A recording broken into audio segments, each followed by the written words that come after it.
Good evening and welcome to Frankfort High School and Week 3 of Indiana High School football. It is the Greencastle Tiger Cubs who are visiting Frankfort in a matchup between two teams who are still looking for their first win on the season. I'm Harrison Silcox. Thank you for joining us on the broadcast tonight. Our broadcast is brought to you by Abstract Technology Group, doing IT differently, making it simple. Day and Genda Funeral Home, putting family first. Fiberhawk, fast, affordable Fiberhawk. Healthy Communities of Clinton County, making the healthy choice the easy choice. And the Frankfort Eagles Post 976, people helping people. And also the Willow Creek Barn, providing a picturesque setting for the barn wedding of your dreams. We welcome you into our pregame show, brought to you by Day and Genda Funeral Home, putting family first. Once again, I'm Harrison Silcox with the mic with you this evening, and up here in the press box with me is Dale Carlson. And Dale, as we head into our first look, brought to you by the Willow Creek Barn, where nature's beauty meets rustic elegance. Let's discuss these two teams tonight. Frankfort, it's been a bit of a struggle for the last couple of years. They were 0-10 a season ago, have not been able to score any points yet this season as they find themselves into Week 3, but they're going up against a defense in Greencastle that's allowed over 100 points in their first two games on the year. Yeah, and I think that's going to be, as you mentioned, and we were talking about this before we went on the air, that I think the ability for Frankfort in their offense, they run the double wing T type offense. It's a ground and pound style offense. And, they're going to have to maintain some ball control and be able to, move the football against against Greencastle, which, as you said, has given up a lot of points. And they've given points up through the air. They've given points up on the ground. They've also given points up on special teams. And so they've really struggled in that aspect of playing football and letting their opponents in the end zone. And so this could be a really good opportunity for Frankfort to get their offense going tonight. And we'll go ahead and jump into our players to watch, brought to you by ISC Sports Network. Local lives here. We'll start with Greencastle. Cole Stevens, you see him there on your screen to the left, a junior starting quarterback. He is very good at putting the ball in the air and finding his receivers downfield. Yes, he is, and he is not bashful about throwing the ball down the field either. Last week or 2 weeks ago, I guess, against Eastern Hancock, he had a 50-plus yard touchdown pass, and he also had another one that was called back. And they do a really good job mixing in the screen game and then trying to go over the top and go deep. And also Francisco Vega, the running back for Frankfort, is another player to watch out for. We'll break for the anthem, and we'll talk about your officials after this break on ISC Sports Network. Healthy Communities of Clinton County is committed to reduce the risk factors contributing to chronic disease, including health disparities by decreasing stigma and encouraging positive changes. HCCC is here for the community with systems of care navigators, insurance assistance, prenatal classes, mental health programs, substance use prevention, and more. To help make the healthy choice the easy choice, contact us at 659-6063 or through our website, healthyclintoncounty.org. In this town, game day starts long before kickoff. It's the work behind the scenes that makes champions. At Tier 1 Meat Company, we prep with the same focus, discipline, and pride as the hometown heroes we feed. From our block to your block, fuel every victory. Tier 1 Meat Company. Mission, feed the fans. Standard, champion quality. Scan the QR code for a game day upgrade. Day and Genda Funeral Home, proudly putting family first, strives to care and honor the families of Clinton and Carroll County in ways that share the loved one's story. In our effort to serve your family at the highest of quality, we have added our own crematories. One for your loved one and another crematory for your furry family members. Contact us for information on how we can serve your family. Day and Genda Funeral Home, putting family first. At Wampler's Disposal and Recycling, we take pride in offering waste management for commercial and residential clients. As an industry leader, Wampler's Disposal and Recycling brings the most professional and responsive collection service in the business. Since 1948, our family-owned and operated company has provided excellent service at competitive rates. We offer container rentals as well. Our longevity in the industry is a testament to our excellent service. We serve all of Clinton, Tippecanoe, Boone, Howard, and Carroll counties. For all your waste removal needs, call Wampler Services Incorporated today. You can reach us at 765-659-3721. Visit us online at wamplerservicesinc.com. Back at Frankfort High School, we're getting a look at the marching band, who just did a fantastic job with the national anthem during the break. We'll finish up our players to watch. I mentioned just before we left there momentarily, Francisco Vega, the running back for the Frankfort Hot Dogs. As I bring Dale Carlson back into the picture here, Vega, just a sophomore running back on this squad, but got a lot of touches last week, probably in a run-heavy offense. Going to get some more touches tonight. Sure, Vega's the fullback in their double wing offense, and so whenever you run that type of a system, you've got to get your fullback going. And again, as we kind of alluded to as we began to talk about the ball game tonight, it's going to be critical that Vega is able to establish some inside runs, really pound that football, and hopefully then they can open up some things on the perimeter for the Frankfort offense. We'll also get into our keys to victory, brought to you by Tier 1 Meat Co., where every cut is elite and every customer is family. So if the Hot Dogs want to get their first win of the season tonight, Dale, you've got the 3 bullet points on the left of the screen here. Why don't you explain some of those? Sure. So find explosive plays. If you look through the first 2 ball games, the longest offensive play that Frankfort has this year is 18 yards. And so they've got to be able to find some plays. As I alluded to in the double wing offense, this ground and pound, you have a difficult time to go the length of the field just trying to get 4 yards at a crack. You've got to find a way to get some big plays within that offense. So they have to find some explosive plays. Now, on the other hand, Greencastle has got to stop explosive plays. They have been hurt so much over the last couple of weeks, whether it's a kickoff return for a touchdown, whether it's giving up a big run or a big pass play. They've given up a ton of points, a ton of yards, and so they've got to stop explosive plays.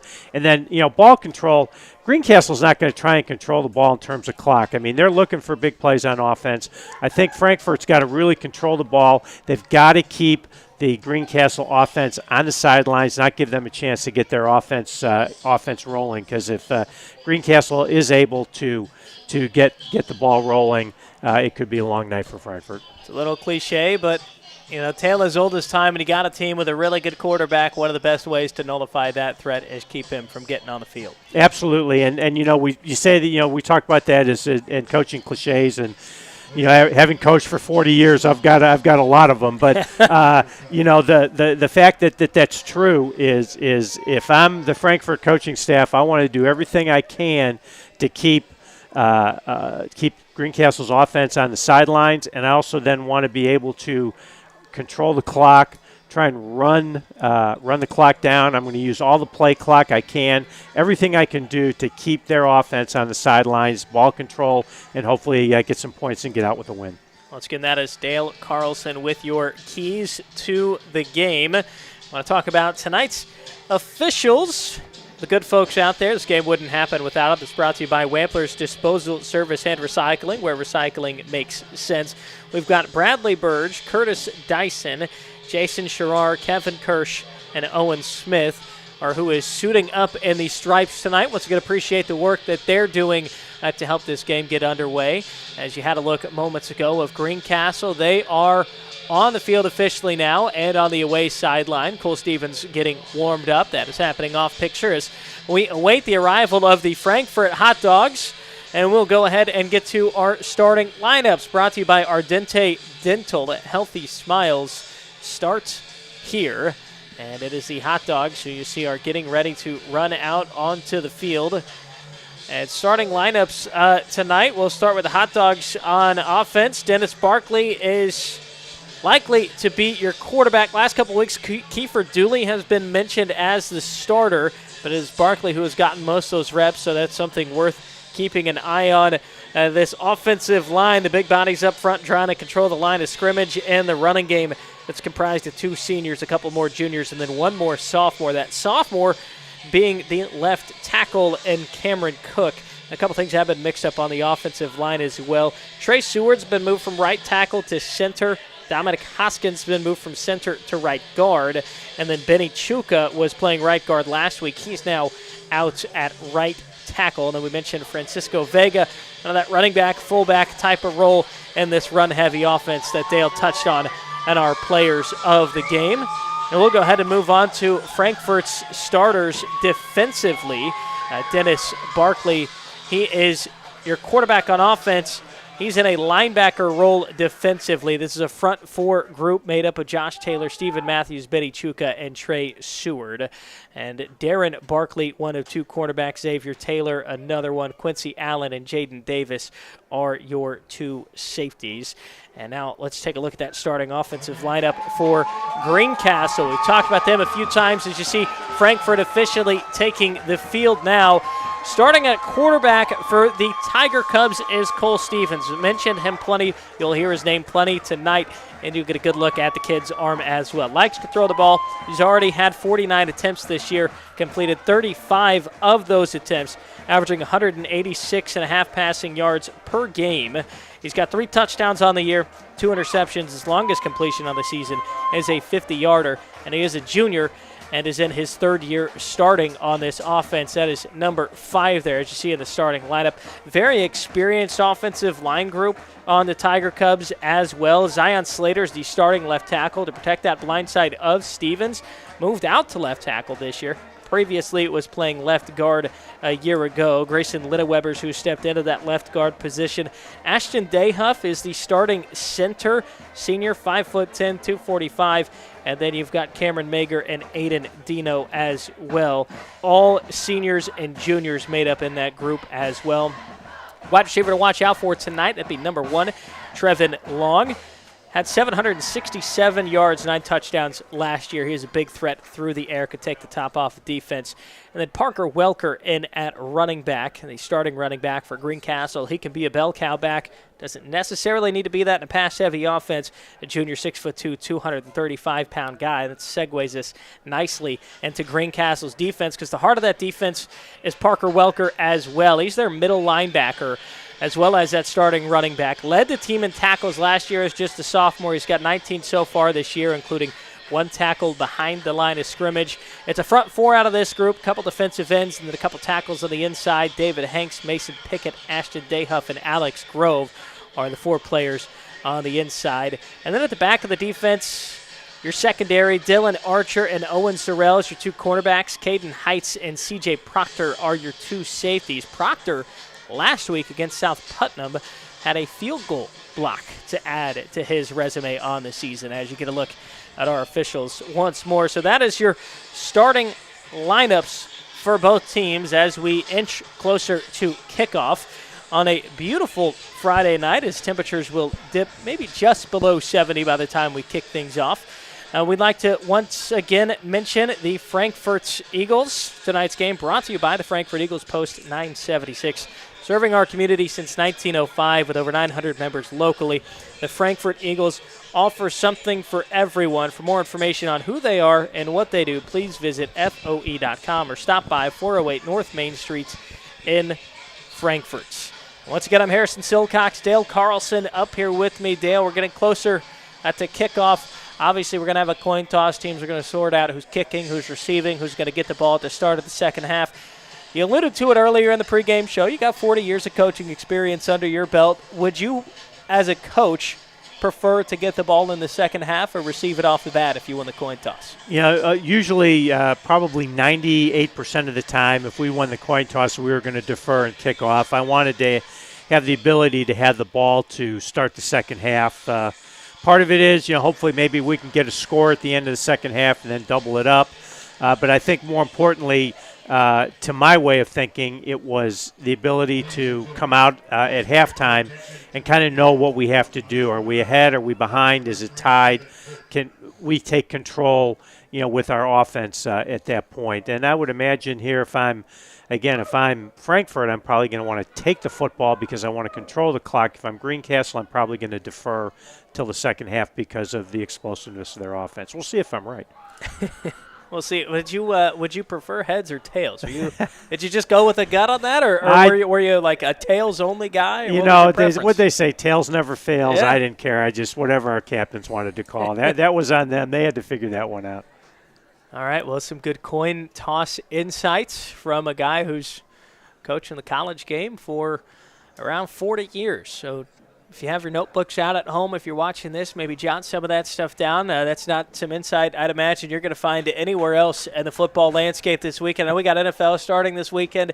If you find a broadcast where they give you the coin toss insight that Dale just gave you, I want you to call me and let me know about it, because I don't think it gets any better than that. All right, well, I was right. At least Frankfurt won the toss, and they decided to receive. So I got that part of it right. My first prediction of the night worked out, Harrison. I got it right. There we go.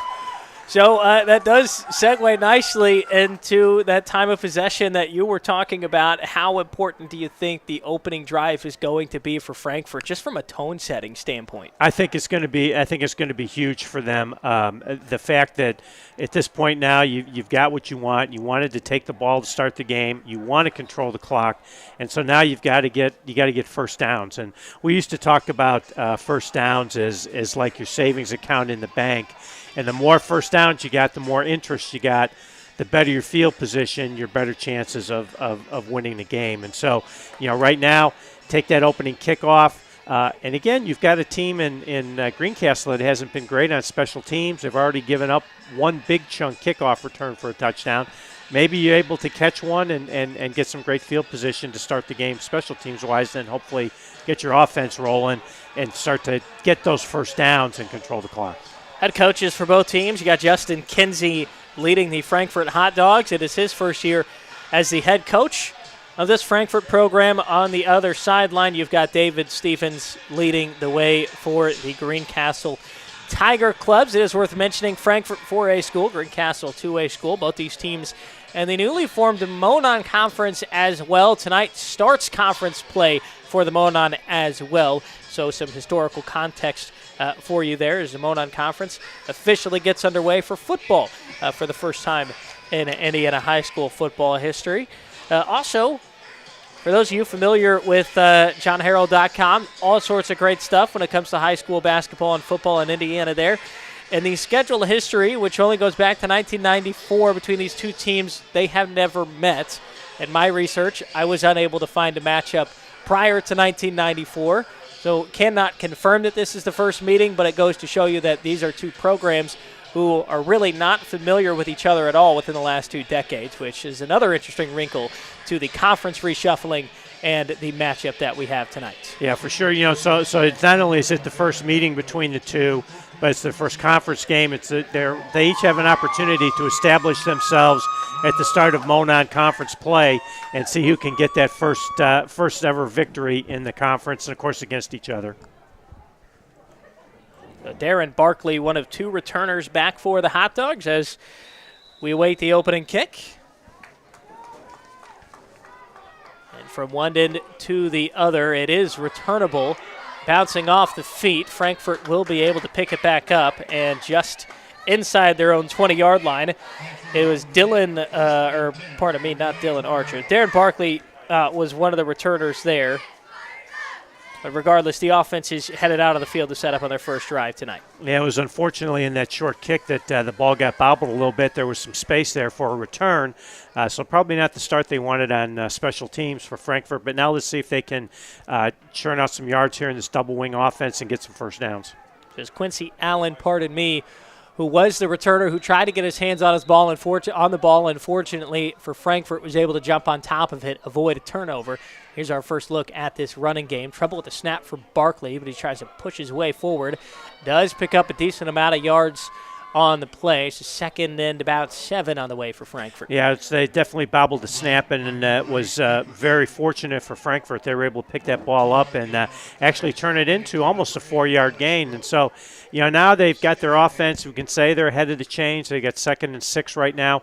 A good opportunity for them to keep pushing and see if they can get that first down. It is worth mentioning that was actually Kiefer Dooley on the last carry. So listed as the starter on the 2-deep last week, did not start. Now he is starting under center tonight. Trouble with the snap again. Bobbles it, gets it back once more. You've got 3 plays in this game, Dale, and nearly 3 fumbles between the kickoff and the first 2 plays of this drive, and now you've got a 3rd and long coming up for the Hot Dogs. Yeah, it's such a difficult thing. You know, it's hard to tell from up here. Is the quarterback, are his hands following the center? Is the center not getting the ball up high enough?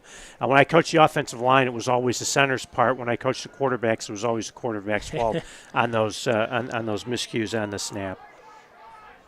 New center as well, worth mentioning, is Trey Seward was moved over into that position heading into this week. This time it is a clean snap. It is a handoff. I believe that is Vega, who's carrying a pile of tacklers with him for a couple more yards. 4th and long on the way. Logan Light, is the punter for this Frankfort special teams unit, and it looks like they will elect to punt this ball away. But it's going to be Darren Barkley back there as the punter. Yeah, hopefully they're going to Frankfurt's going to get some snaps there between their center and their quarterback here on the sideline, so that they can try and work this situation out. Because if you can't get the ball from the center, it's going to be a long night. Dominic Hoskins, by the way, who was the center a week ago, is who was practicing snaps with Dooley on the sideline. And now we've got a timeout on the field that was just called by Justin Kinsey. So a frustrating opening drive here for the Hot Dogs. Gets a little bit more frustrating for the head coach, as he did not like what he saw from his team as they were unable to get the snap off. And it's not ideal to have to burn one of your timeouts before you're about to punt the ball away, Dale. No, you don't. You don't want to burn a timeout in your first offensive series of the game. And I think that's part of the growing pains of the Frankfurt program under Justin Kinsey. You have to give Coach Kinsey credit. He's coming into a very tough situation trying to turn this program around, and there's going to have to be some patience and some teaching and some coaching to get the program going in the right direction. It's part of the challenge. When you come into a team that 0-10 a year ago, you got to establish the buy-in, trying to establish that program, and he's trying to do that in this first year. The effort is there, but some growing pains as well. And it's going to be a fake. No, not a fake. It looked like Barkley was going to take that one and run with it. He did for a moment and booted it away, and the ball stops just shy of the 50-yard line. So some good field position on the way for this passing attack for the Tiger Cubs, as we will get a first look at their offense in just a moment. As we mentioned, Cole Stevens, quarterback for them, is going to be your player to watch. Most of the time you're going to have your first plays of the game scripted out offensively. It'll be interesting, though, with the ball across the 50-yard line, if Greencastle decides maybe to take a shot here on first down. Stevens, 6'2", 195 pounds on the roster, standing in a shotgun formation. He's got Welker to his right. And it'll be a pass on the first play of the game, and it goes out to his running back, who got free in space and will eventually be pushed out of bounds.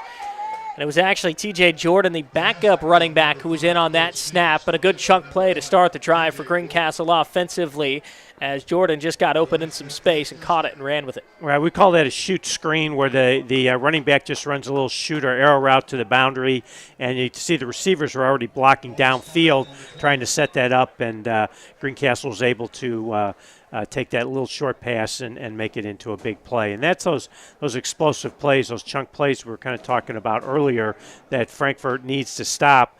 And they're not always going to be throws down the field. They're going to be short passes like that are turned into yards after catch.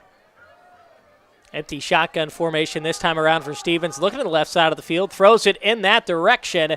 And 2 plays into this game for the Greencastle offense, and they've got their first touchdown on the night, as they got to work very quickly and lead 6-0. Yeah, it's just a little double hitch route.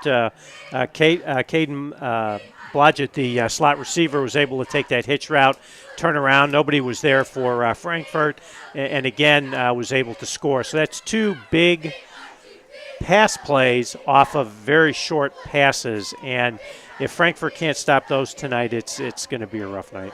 Caden Blodgett with the touchdown. That's his first of the season. Was playing a running back last year. They moved him out to the slot this year. Stevens will be the holder on the kick. This is Mylan Tucker on the extra point. That is a perfect start to this game for Greencastle. They will lead. Extra point is good. 7-0 as we head to our first break. Hot Dogs trail by 7 on the ISC Sports Network.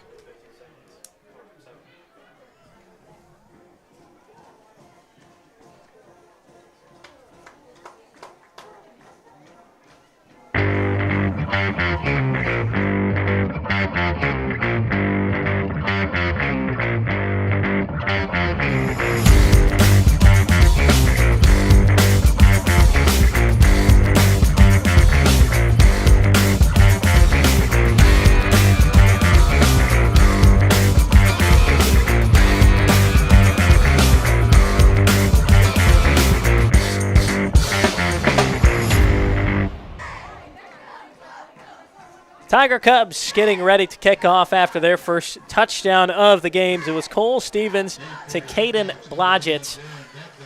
2 plays, 2 passes, and a touchdown for Greencastle on the opening drive. It's about a 49-yard drive to get the first score of tonight. You like to when you're Greencastle and have the ability to throw those short passes and get those yards after catch. Frankfort's just going to have to do a much better job of getting the ball carrier, tackling them, and not allowing the big plays. Kick knocked away. This time Barkley will be able to catch it and try and return it on the near side. As he cuts back upfield and finds some space. Good chunk on the return there.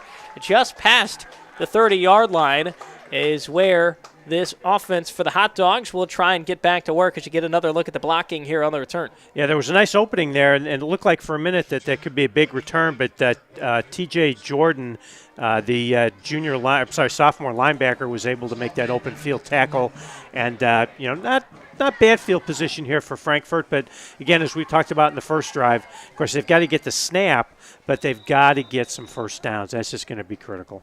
So here is Dooley under center. Packed in once again for the Hot Dogs. Run on the way. It goes to Vega, and he sheds off a couple tacklers in the backfield before he's eventually brought down. Caden Blodgett, one of the linebackers, in there to make the tackle for loss. As Dale, it is a tough start to this drive for Frankfort already behind the sticks. Yeah, just a little, call that fullback belly play. It's a typical staple of the wing T offense, and unfortunately Frankfort wasn't able to control the line of scrimmage, and great penetration by Greencastle in a TFL, and as you said, putting Frankfort behind the sticks. Same formation again with Dooley keeping it this time around. Good rush upfield. Gets to about the 35. Heard a couple players maybe shout fumble there, but Dooley held on to it the whole time. And so 3rd down at about 6 on the way for Frankfort. Yeah, excellent down blocking. We talked about at the start of the game, Vega has really been the offense for the last 2 weeks for Frankfort, and you could see all those white jerseys off the play fake just all run towards Vega, and that opened up a lane for Dooley to come in and pick up probably about 6 yards here, giving him a 3rd and manageable. So an offense has yet to complete a pass through 2 weeks of the season. They're going to try and run it again here on 3rd and 6. And a whole mess of tacklers is there for Greencastle to get the stop. About a yard picked up on the play. Still brings up 4th down. 5 yards to get to the first. Punting unit back on the way out there for the Hot Dogs. Yeah, I tried to run a little counter play to the wingback coming back opposite all of that motion. And the Greencastle defense did a great job. They stayed home, read their keys. And while they were able to pick up a couple of yards, it's still now 4th down. That first play from scrimmage really hurt Frankfort on this drive. Darren Barkley back there as the punter once more. Still waiting to get one more out on the field for Frankfort.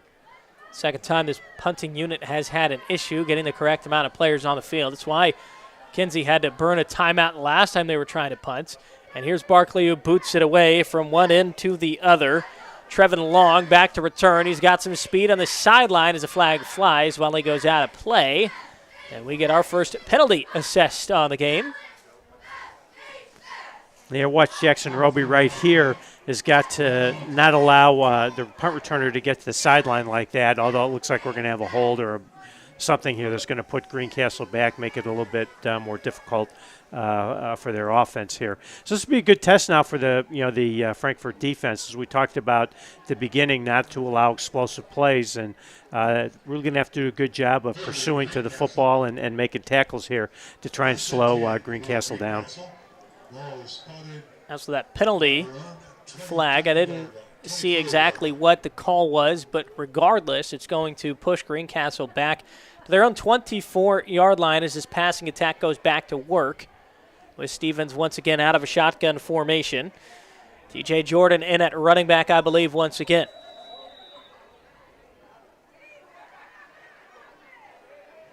And it is a handoff. Jordan with a big gap up the middle. Plenty of room to work with as he shuffles past the first down line. And a good pickup on first down there as this Greencastle offense is not going to let that poor field position get to him after the flag.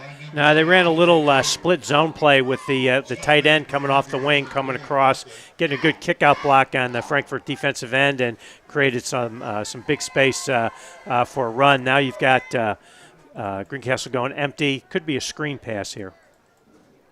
Stevens looking downfield. He's going to find Blodgett out of the slot once again. Run after the catch on again and tripped up on his feet. That was possibly a touchdown saving tackle by Quincy Allen as a flag coming down once again toward the end of the play. Yeah, it's that little hitch route that they threw for the touchdown that Blodgett caught. And again, this time it was looked like it was being an explosive play, but I'm not sure if we had a block in the back. It's like Greencastle's backing up, so my guess is we had either a block in the back or a hold downfield there that's going to nullify that part of the big play. They're still going to be first and short, though. First and just a few yards to go from that block in the back being the call that pushes back Greencastle, but nonetheless, this offense is keeping the ball in front of the line of scrimmage after the snap. Offensive line is holding up on the protections as well as Stevens goes back to the shotgun. TJ Jordan out to his right once more. He's been the running back all throughout the early stages of this game. Little shovel pass to Jordan. He's got room to work with once more, going across the 50 inside the 45 before he gets brought down. You know, shovel pass is really just a glorified run. And you can see right there, both the Frankfurt defensive ends got up the field, and they were able to shovel the ball up inside and, again, pick up another big game. Running backs coach always used to hate that we took yardage away from the rushing yardage with those little cheap shovel passes. It's technically a pass as Stevens looks out. It's a screen this time around. Blodgett to the far side. More room to work with across the first down marker, carrying some tacklers with him before he's finally brought down. As Stevens really liking what he's seeing out of his slot receiver tonight. They've gone to him 3 or 4 different times now, Dale. Yeah, well, they're working. I think doing their own kind of version of ball control with the short passes. We haven't seen them try and take one up over the top yet. But when you're a passing team like that, these are all really just extended runs. Stevens completed 71% of his passes heading into this game as he airs one out downfield. He's got long open, and the diving catch is inbounds. It's another touchdown for the visitors. And you knew that was going to happen here shortly. They've been kind of dinking and ducking, throwing the ball underneath, and then finally now they got long going deep in behind the cornerback, and he made a really nice catch. Stretching out to haul that one in, got his feet in bounds, and it's another touchdown for Greencastle. That's the 14th catch on the year for Trevin Long. It's his 3rd touchdown on the season, as well as the extra point unit out on the field for Greencastle as they try to make it a 14-0 lead. Mylan Tucker, who came over from the soccer team to kick this extra point.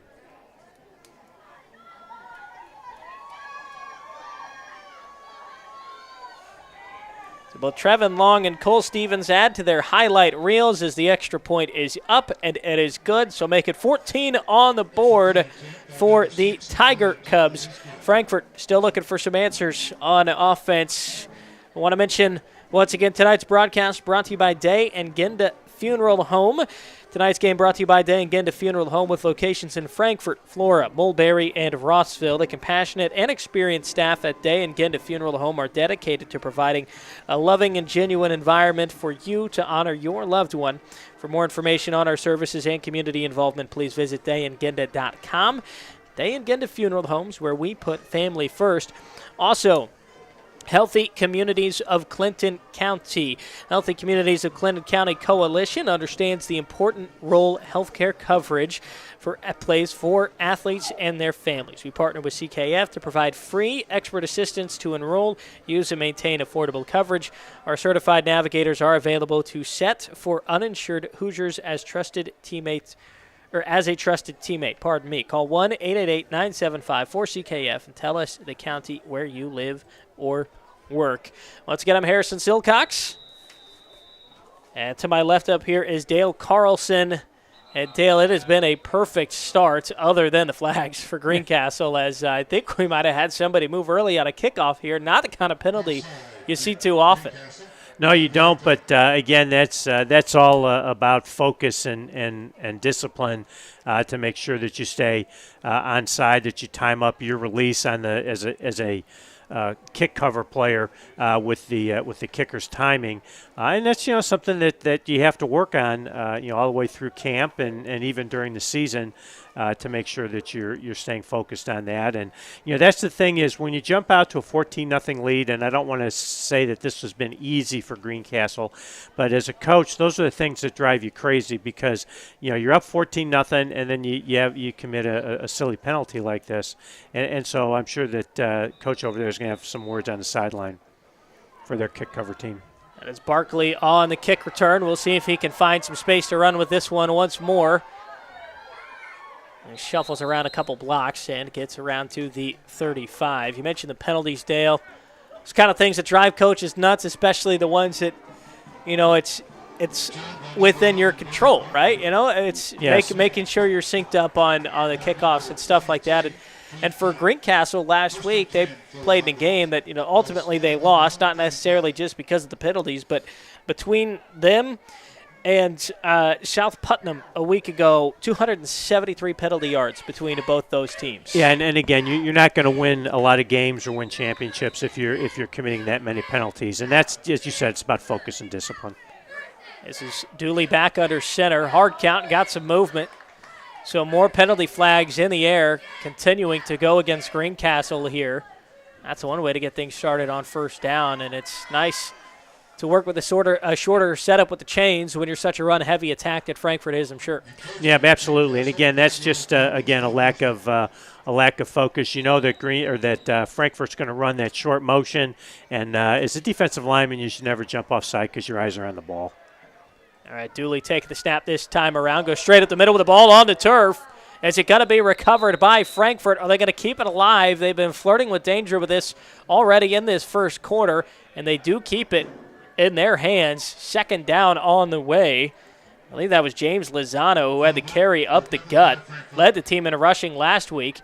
Coughed the ball up, but Frankfort able to hold on to it. 3 yards to go to get the second down on the way. Yeah, I couldn't see the numbers. One of the big offensive linemen got in there and was able to pull that ball away from a Greencastle defender to preserve the football for the Hot Dogs. Dominic Hoskins been getting the reps at center ever since that first drive, by the way. This is a pitch to Barkley along the outside. Met hard in the backfield, though, and goes absolutely nowhere. Caden Blodgett, one of the players getting back there behind the line of scrimmage, as well as Mason Pickett, is the one who's officially going to get the tackle for loss. Yeah, Blodgett already has had a big game on offense, but, he plays in a linebacker position right here, and as soon as that toss sweep showed, and that's one of the things that you sometimes teach a linebacker to do. If he sees a gap on a wide play like that, take the gap and go, and he's able to do that and get a tackle for loss. There was a really nice play by Blodgett. 3rd and 6 now for Frankfort. Looking for their first down on the evening, trailing by 14. Vega gets the carry up the gut. Still carrying some bodies with them. It's going to take all 11 Greencastle defenders to stop the play. Referees eventually blow the play dead. 4th and 2, and possibly decision time here for head coach Justin Kinsey. I know you're in your own territory, but down by 14 already.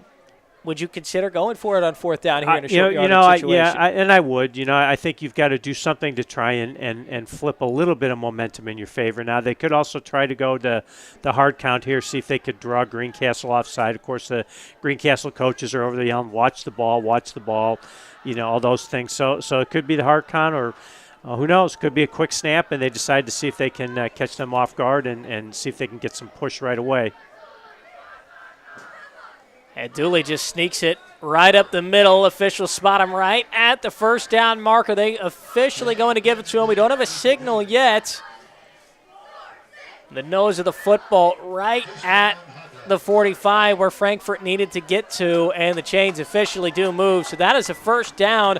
The Frankfort offense, Dale, potentially something to build upon. Absolutely. I mean, you did not want to have to give Greencastle the football back here, that quickly.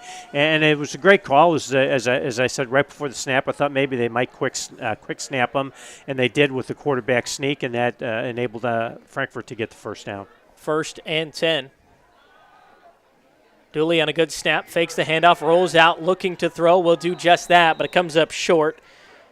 Jaden Davis, the intended target. First pass of the night, first pass of the season for Dooley. It falls incomplete. Yeah, I faked a little, kind of student body sweep right there. Tried to get the lead blocker, slipped him out into the flat. Unfortunately, the pass rush was pretty good there off the edge, and Dooley didn't really have a great throwing lane, ended up throwing the ball a little bit short.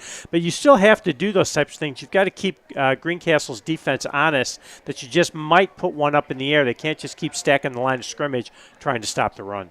Just under 3 minutes left here in the first. Sneaky little handoff. And across the line of scrimmage goes Jaden Davis, and carrying a whole bunch of bodies forward. He's going to set up a nice little 3rd and short. You talk about yards after contact. That's a good definition of it. Yeah, that's great. That's a great effort. Keeping the legs pumping, spinning out of the tackle. Of course, if I'm Greencastle right now, I'm also talking to my defenders about finishing plays, finishing tackles right there.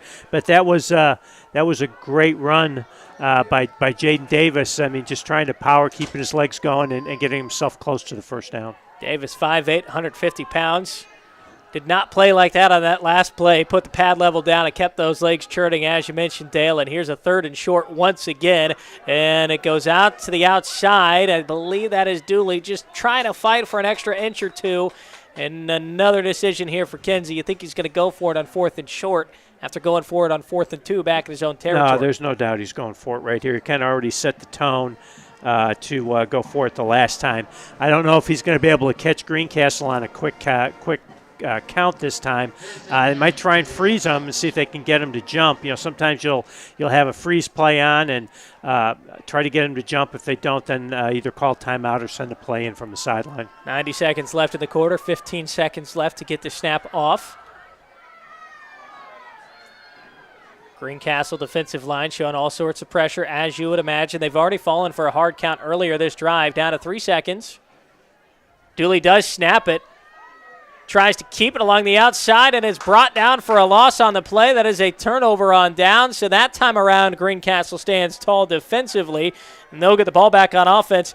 Just over a minute left to play here in the first quarter. And before we get to the end of the first quarter, we'd like to thank the Willow Creek Barn. Attention all engaged couples. Discover why the Willow Creek Barn's been voted the Knott's Best of Weddings for 4 years in a row. Nestled just outside of Frankfort, Indiana, our venue offers stunning indoor and outdoor ceremony options with breathtaking photo opportunities.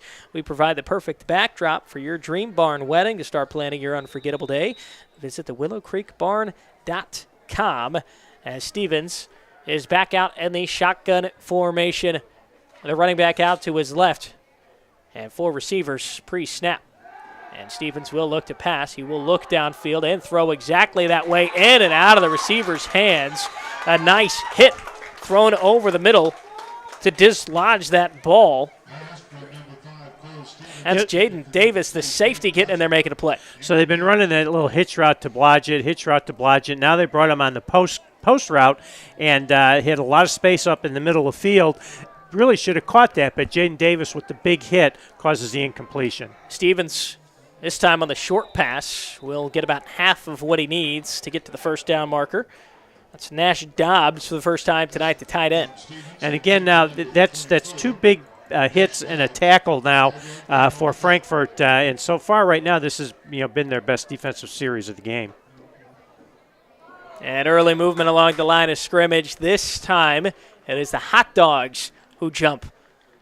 And, of course, as I say that, then they get a penalty that's either going to give them the first down or give them a 3rd and short here, which is a shame because you look at the big hit on the first down play, and then even though the hitch route was complete, it was a good open field tackle, putting Greencastle in a 3rd and 6, and now, fortunately, they've got the first down here, cheap first down off the penalty. Yeah, free first down there.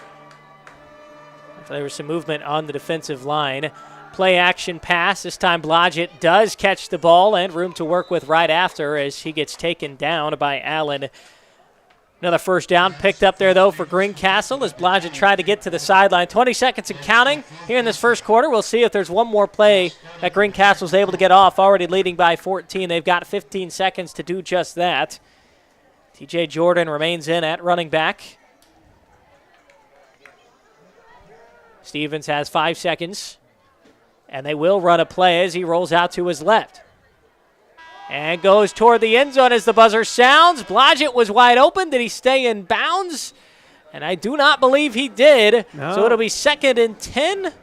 Now the back official signal touchdown. All right, good eyes, Dale. That is a huge touchdown. Well, to end the first quarter. The interesting thing is the back judge back there was actually looking at the field judge to see, and I don't know if he had the. It was a strange celebration. Yeah, if he had the look, I don't know if we can see that replay again. It'll be interesting to see if he got his feet in, but you can't. So make it 2 touchdowns for Caden Blodgett. Yeah. I'm sure he's saying, hey, you called it. I'll take it. If I'm the Frankfort coaching staff, I'm not going to be real happy about that official not hustling up the sideline to see that because the back judge was not sure what to call there. And then he finally put his hands up. Yeah, the reaction from Blodgett was not exactly the reaction you'd expect from a wide receiver after scoring the touchdown, but it was called that. And the extra point is good. So Tucker is 3 for 3 on PATs. Quarter 1 comes to a close. And Greencastle leads 21-0. Cole Stevens, 3 touchdown passes. Caden Blodgett has caught 2 of those. Second quarter, right around the corner. You're watching Frankfort football on ISC Sports Network. Running a small business. Your hands are full. We can help. FiberHawk partners with local companies by providing business-class internet, phone, TV, and customized bundles to meet your needs. Our fiber-powered system delivers reliable speed with enhanced security. Running a business is tough. Contact FiberHawk today and let our expert team give you a hand. Frankfort Eagles 976 has bingo every Wednesday night. Early birds beginning at 6 p.m. and regular bingo starting at 7 p.m. Packets are $25 and includes every game you need to play. They also have Saturday Bingo the first Saturday of every month, with early birds starting at 4 p.m. and regular bingo starting at 5 p.m. Big game payouts each game with 3 to 4 chances to win different jackpot games each day. Great for individuals or groups because everyone enjoys winning lots of money. You must be 18 years or older to play. Second quarter just about underway. Greencastle now flipping the field, about to kick this one off. Leading 21-0 just before we headed to break. Caden Blodgett getting his second touchdown of the night, albeit a bit of confusion afterwards as he tiptoed the sideline in the referee's eyes, who called it good. And so here we are, 21-0. Frankfort in some trouble, trying to get their first win on the season. As Barkley's going to try to get his hands on this one, does exactly that. And cuts back upfield before running into a wall of tacklers right around the 25-yard line. And so Frankfort in this rushing attack will get back to work and see if they can find maybe an explosive play or two against a defense that's been pretty stout tonight, but has struggled in the opening 2 weeks of the season. I know, that's what we talked about, earlier at the beginning of the game was the plays that Frankfort has given up, and it's interesting that Parker Walker's not been playing any offense, and I'm looking out here to see if he's playing defense, but I don't see him out here as well. I thought maybe they were trying to shore up their defense and not have him go both ways, but he's on the bench tonight for some reason. I will say the 2 deep I was handed was earlier in the week, so something could have happened between now and then in practice. Welker obviously a key figure on this team, both offensively and defensively, as you see about 4 yards picked up there in the first down for Frankfort. So we haven't seen him tonight, but don't want to speculate why he's not out there on the field. But nonetheless, it is a storyline. It's a good point out by you as well, Dale. There's been a few handoffs in this game. Was expecting Welker to get those. And it's been mostly the backup tailback getting to work on offense. And then Welker a big part defensively.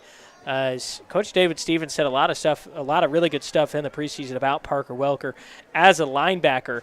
And, led the team in tackles as a sophomore, and just what he's able to do as a vocal communicator in between plays defensively is huge for this team. But obviously we haven't seen him out of the field so far tonight. But Greencastle getting the job done so far as Dooley just tries to body his way up the middle, and will pick up the first down. That is a tough run for the hot dog quarterback, and he knew it too. That's actually the last 2 play calls I think have been very good by Frankfort. Just go right at him. Don't try to run the motion. Don't try to fake somebody out. Just give the ball to the quarterback, get some push, and get a first down. And those are the 2 longest plays of the night so far for Frankfort. Yeah, so Dooley under center. Doing a good job of getting the pads down and just keeping those legs moving, as you mentioned, Dale. And this running attack trying to find some life here in the second quarter, down by 3 touchdowns. And Dooley, a huge mistake. Trouble with the snap again, and this time the fumble will be recovered by Greencastle as David Hanks came off the edge, found the loose ball, and dove right on top of it. Yeah, again, just watching the replay there, I don't think the ball got up into Dooley's hands enough. And you always want your quarterback, he's got to get the football, but when he's trying to move and run the option play and make his fakes and everything like that, if he's not getting a clean snap, that makes it difficult. And that's just something that Frankfort's got to get worked out here, because that's the 3rd or 4th fumbled exchange that they've had so far. Been several fumbles tonight. That's the first one that Frankfort has actually lost. They had 4 fumbles in week 1 at Clinton Central, lost 2 of those, and they also lost a fumble last week as well, along with a couple of interceptions. So turnovers have been an issue for the Hot Dogs. And this prolific passing attack back out onto the field for the Tiger Cubs is Stevens play action, and will throw a screen to the near side. Long catches it. He's got room to run, and will get just near that first down marker before he is eventually brought down.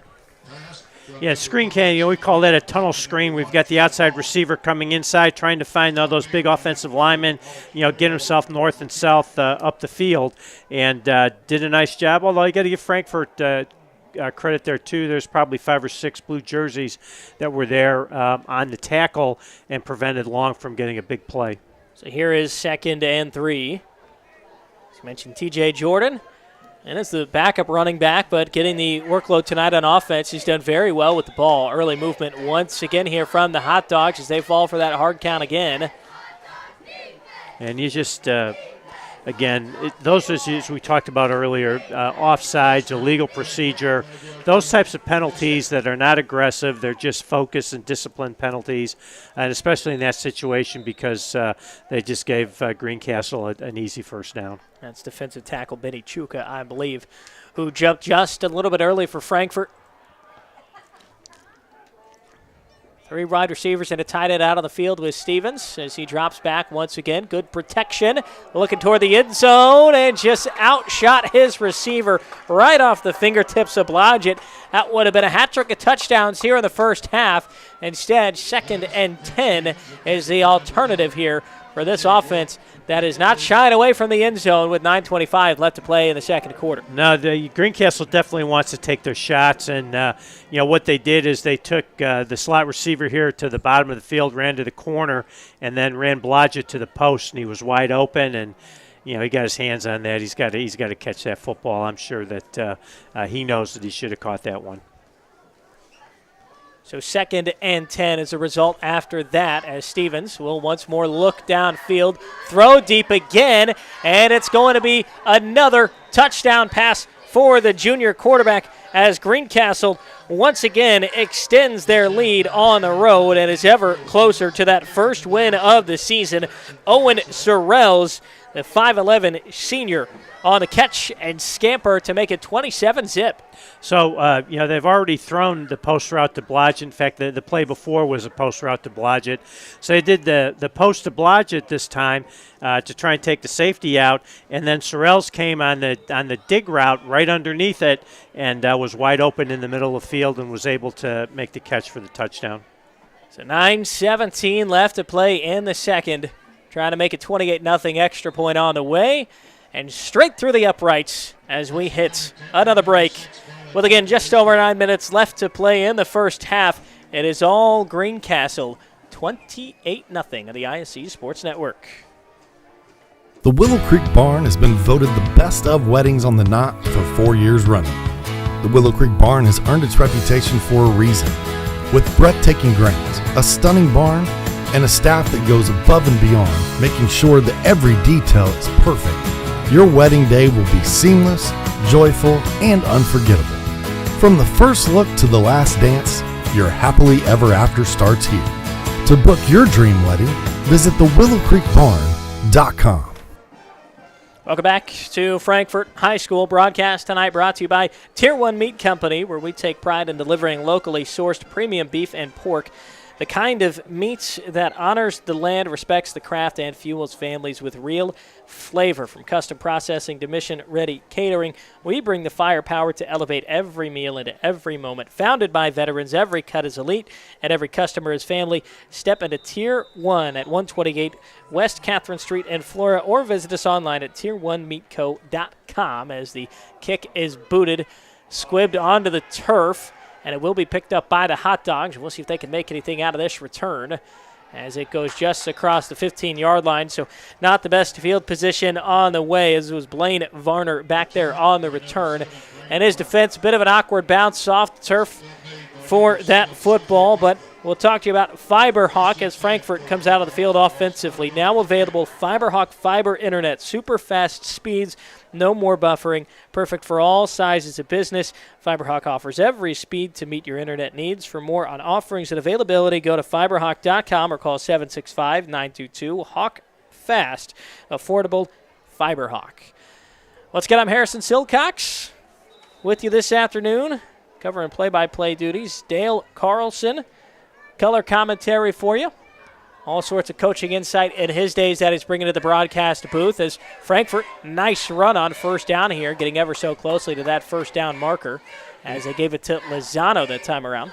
Yeah, really good pin and pull scheme. They blocked down with the wing, pulled a big offensive tackle around, got some running space out there, and a good 9-yard gain, set Frankfort up in a 2nd and 1, situation. And again, if I'm Frankfort right here, I'm thinking about just trying to pound this football down here, and this again might be another good spot for that quarterback sneak that they had some success on the last series. Lozano in the backfield once more. They got 3 different players back there that Dooley can hand off to. He finds one of them here. 2 plays, and they pick up the first down. And look at this effort from the Hot Dogs to continue to shuffle forward and get some more yardage as they inch closer to the 40-yard line. As that is Dennis Barkley on the handoff that time around. Was taking snaps at quarterback in weeks 1 and 2. That time was in at running back and is also shaken up on the play. So a tough break here for Barkley in his senior season. Still has not gotten up off the ground. Frankfort might have found something here with that little off-tackle play, we call pin and pull. They're getting big Dominic Hoskins, 77, out in front these last 2 plays that have been, 2 of their best plays of the night so far, where they get that nice block down by the wing back. They pull Hoskins around and get a few extra blockers out in front, and all of a sudden they're getting something going on offense. So now it's going to be up to Greencastle to try and get their linebackers to scrape over the top and make a play on these off-tackle runs. So Barkley, fortunately for him, is able to walk off under his own power. Helmet is off on the sidelines. We will see if he comes back into this football game or not. It's really this drive the first time we've seen him get real action in this game after being heavily featured the last 2 weeks.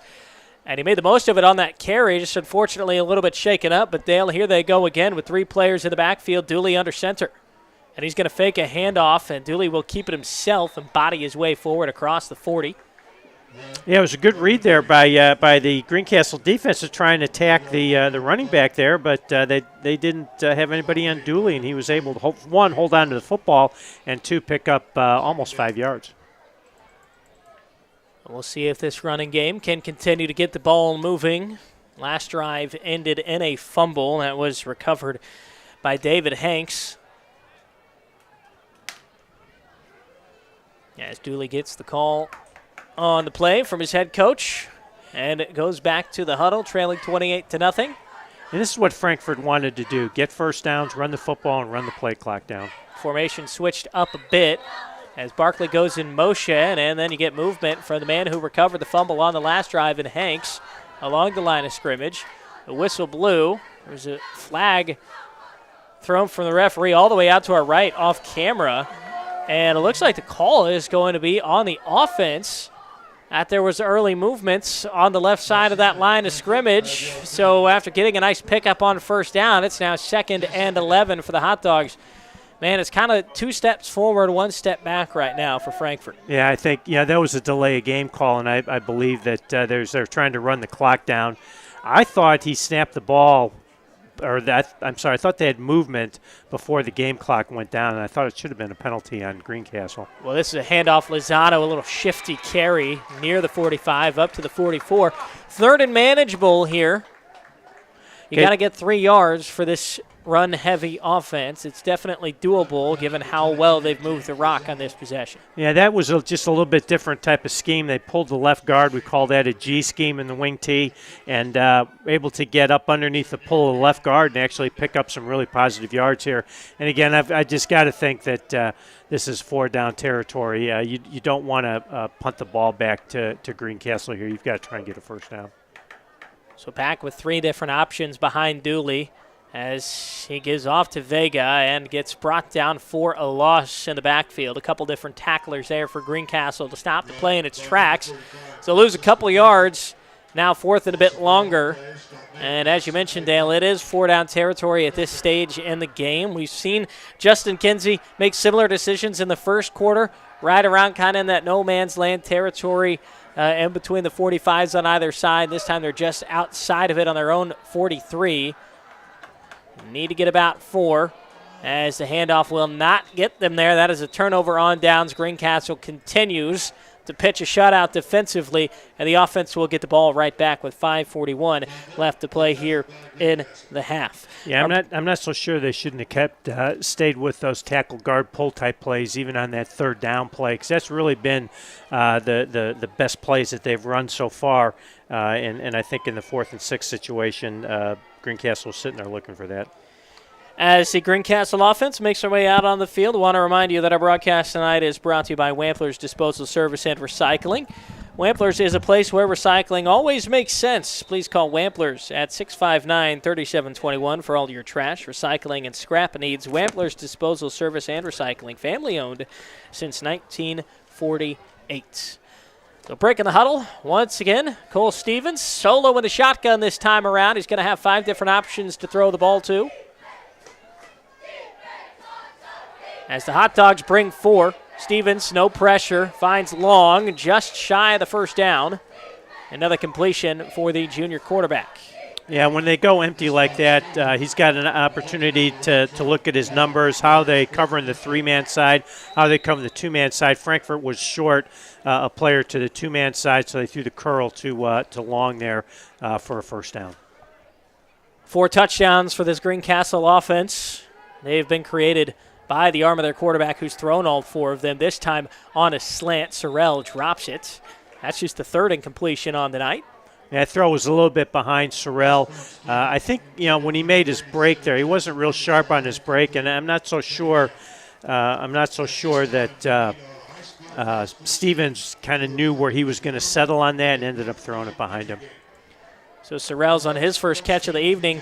Wound up as a touchdown. That time around, in and out of the hands. As you mentioned, Daly was covered pretty well also.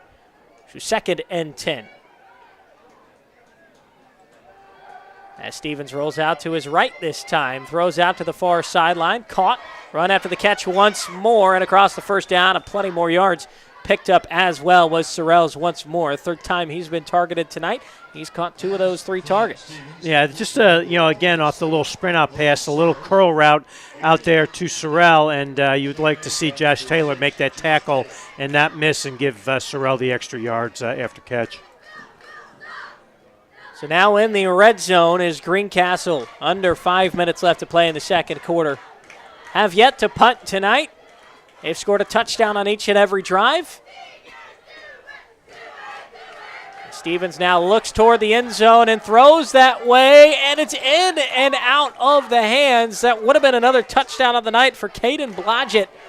Maybe should have had that one, you could argue. That was a great throw from his quarterback, and Blodgett, Dale, I think that's the classic, you turn the head and look upfield before you bring the ball in. Yeah, maybe, but when you saw Blodgett there, he was trying to reach behind him again. You'd like to, from a quarterback's perspective or from a receiver's perspective, when he's making that break, be able to put his hands out here in front of him. That's a hard catch when it's behind him like that. I would say that was the throw that led to that drop. That was a tough catch. 2nd and 10 on the way now. Ball's on the 16-yard line. It's been all throws on this drive. Jordan Innett, running back, will stay in and protect as Stevens goes to the end zone once more, tried to find Blodgett again this time.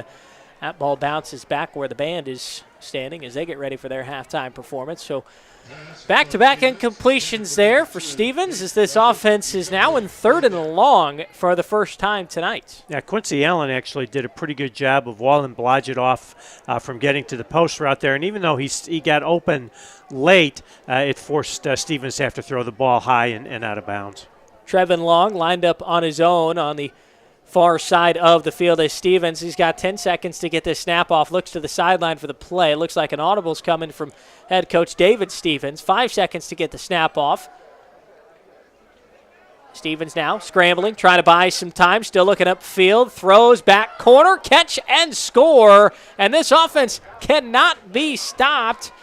It is Trevin Long, I believe, again, unless this is going to be called back, as Long was out of bounds. Looks like we got the officials down the field to cover this one this time. Stevens did a good job of getting himself outside with the pass rush. We saw the check with me and the change of plays. Frankfort did a good job. They were faking blitz, and then they backed up into the zone and actually got some good pressure that time and forced Stevens out of the pocket and led to the incompletion. 4th and 10, and now a massive opportunity to Frankfort to get their first defensive stop on tonight. Stevens floats one. He's got Long wide open, and he will run into the end zone. This time he stays in bounds, and that is a 5th touchdown on the night with a flag down on the field. So hang on, folks. That could be after the play was over, some sort of a personal foul. We'll have to see what the officials call it. I'm not sure if Frankfurt player got a little too much in there, or one of the Greencastle offensive linemen went after somebody after the play was over. It's a conversation from the officials. There were 2 flags thrown. One of them's been picked up. We have yet to get a call.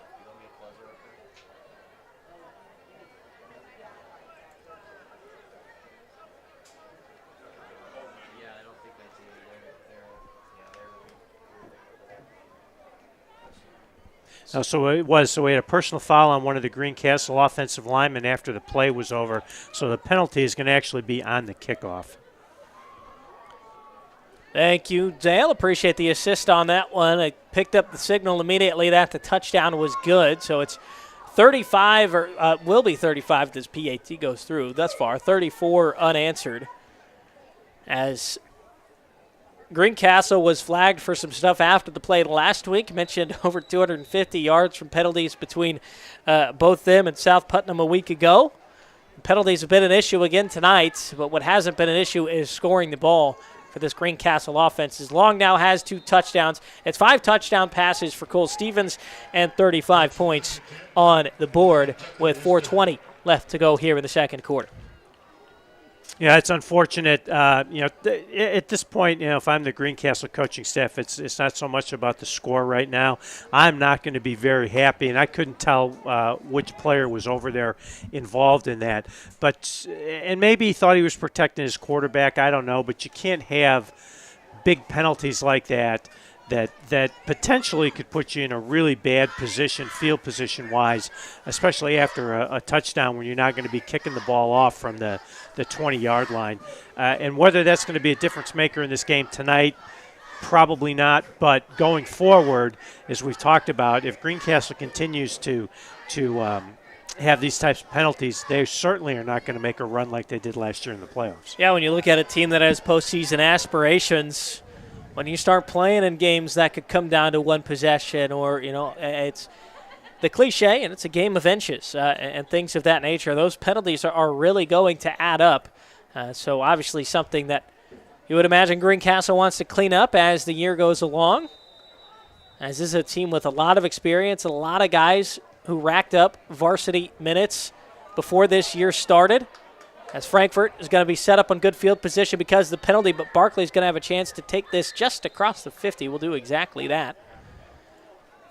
With 4 minutes and 12 seconds to go, this is an opportunity for Frankfort to set a little bit of tone, maybe not necessarily for this game, but potentially for their season. If they can string together first downs, get some big plays, and get a score here before halftime, I think that could go a long ways for their emotional development, as this season progresses. So they go back to the formation that we really saw for the first time in the last drive, Dale, where they've got three different players behind Dooley, so he's got options, and he will run the option here as he pitches it out to Barkley, who sheds a tackler, gets just across the line of scrimmage before he is forced out of play. David Hanks, one of the players there to help push him out of bounds. C.J. Proctor to help seal off the edge. 4:05 now left in this second quarter. 35-0 Frankfort trails, but a decent pickup on first down. Yeah, and again, that's complementary offense. So they've been running that off tackle with the pin and pull, getting the big lineman out in front. This time they faked the pin and pull, got the lineman out in front, but ran a quarterback pitch or keep option, and they took the pitch and were able to pick up 4 or 5 yards. So Dooley goes back to work under center. And a whole mess of players get around the ball. I didn't quite see who the handoff was given to, but loss of one on the play. Yeah, David Hanks, the defensive end for Greencastle, did a nice job just penetrating up the field, really disrupting the timing of the handoff or the fake. It was hard to tell which it was, and was able to let his buddies in white shirts rally and make the play for no gain. 3:33 as the clock continues to tick, third and long on the way as Dooley will roll out, look to throw, and was that a catch in bounds? The referee says yes, it was, and that is significant not only to keep the drive alive, but it is the first completion of the season for Frankfort. Josh Taylor is the one with the secure hands. Bobbled it a little bit, but able to catch it and bring it in just before he rolled out of play. Yes, he did. His knees were down in bounds, and he was able to bring the football in as he was falling out of bounds and secure the catch. And what a nice throw and nice play design here by Frankfort. So Dooley hands off. Lozano out to the left, dragging some tacklers with him, getting near the 30-yard line before he's eventually brought down. As just piles and piles of bodies are the end results of a lot of these plays and this interior rushing attack that you get as you get another look at the Lozano carry. But, just great job by Lozano. I mean, he's carrying 3-4 white jerseys with him. He's not giving up. He's not quitting. And, when you're down like this, when you're struggling, to see players making individual efforts like that, that's what you want to see, and hopefully that becomes infectious for your team. Lozano 22 yards rushing on the ground a week ago as Dooley will hand it up to Dennis Barkley, who's back in the game. It's great to see him. It's exactly what he did on his first carry last time around. It was the yards after the contact continuing to push the legs, and that is how Frankfort's going to pick up another first down as they are getting closer and closer to the red zone on this possession.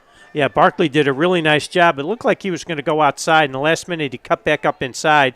Blodgett was trying to get outside for Greencastle, and when he realized Barkley was going inside, he kind of just waved his arms at him, couldn't make the tackle, and Barkley was able to make a first down. You got both the Barkleys and Vega are the three players in the backfield with Dooley under center.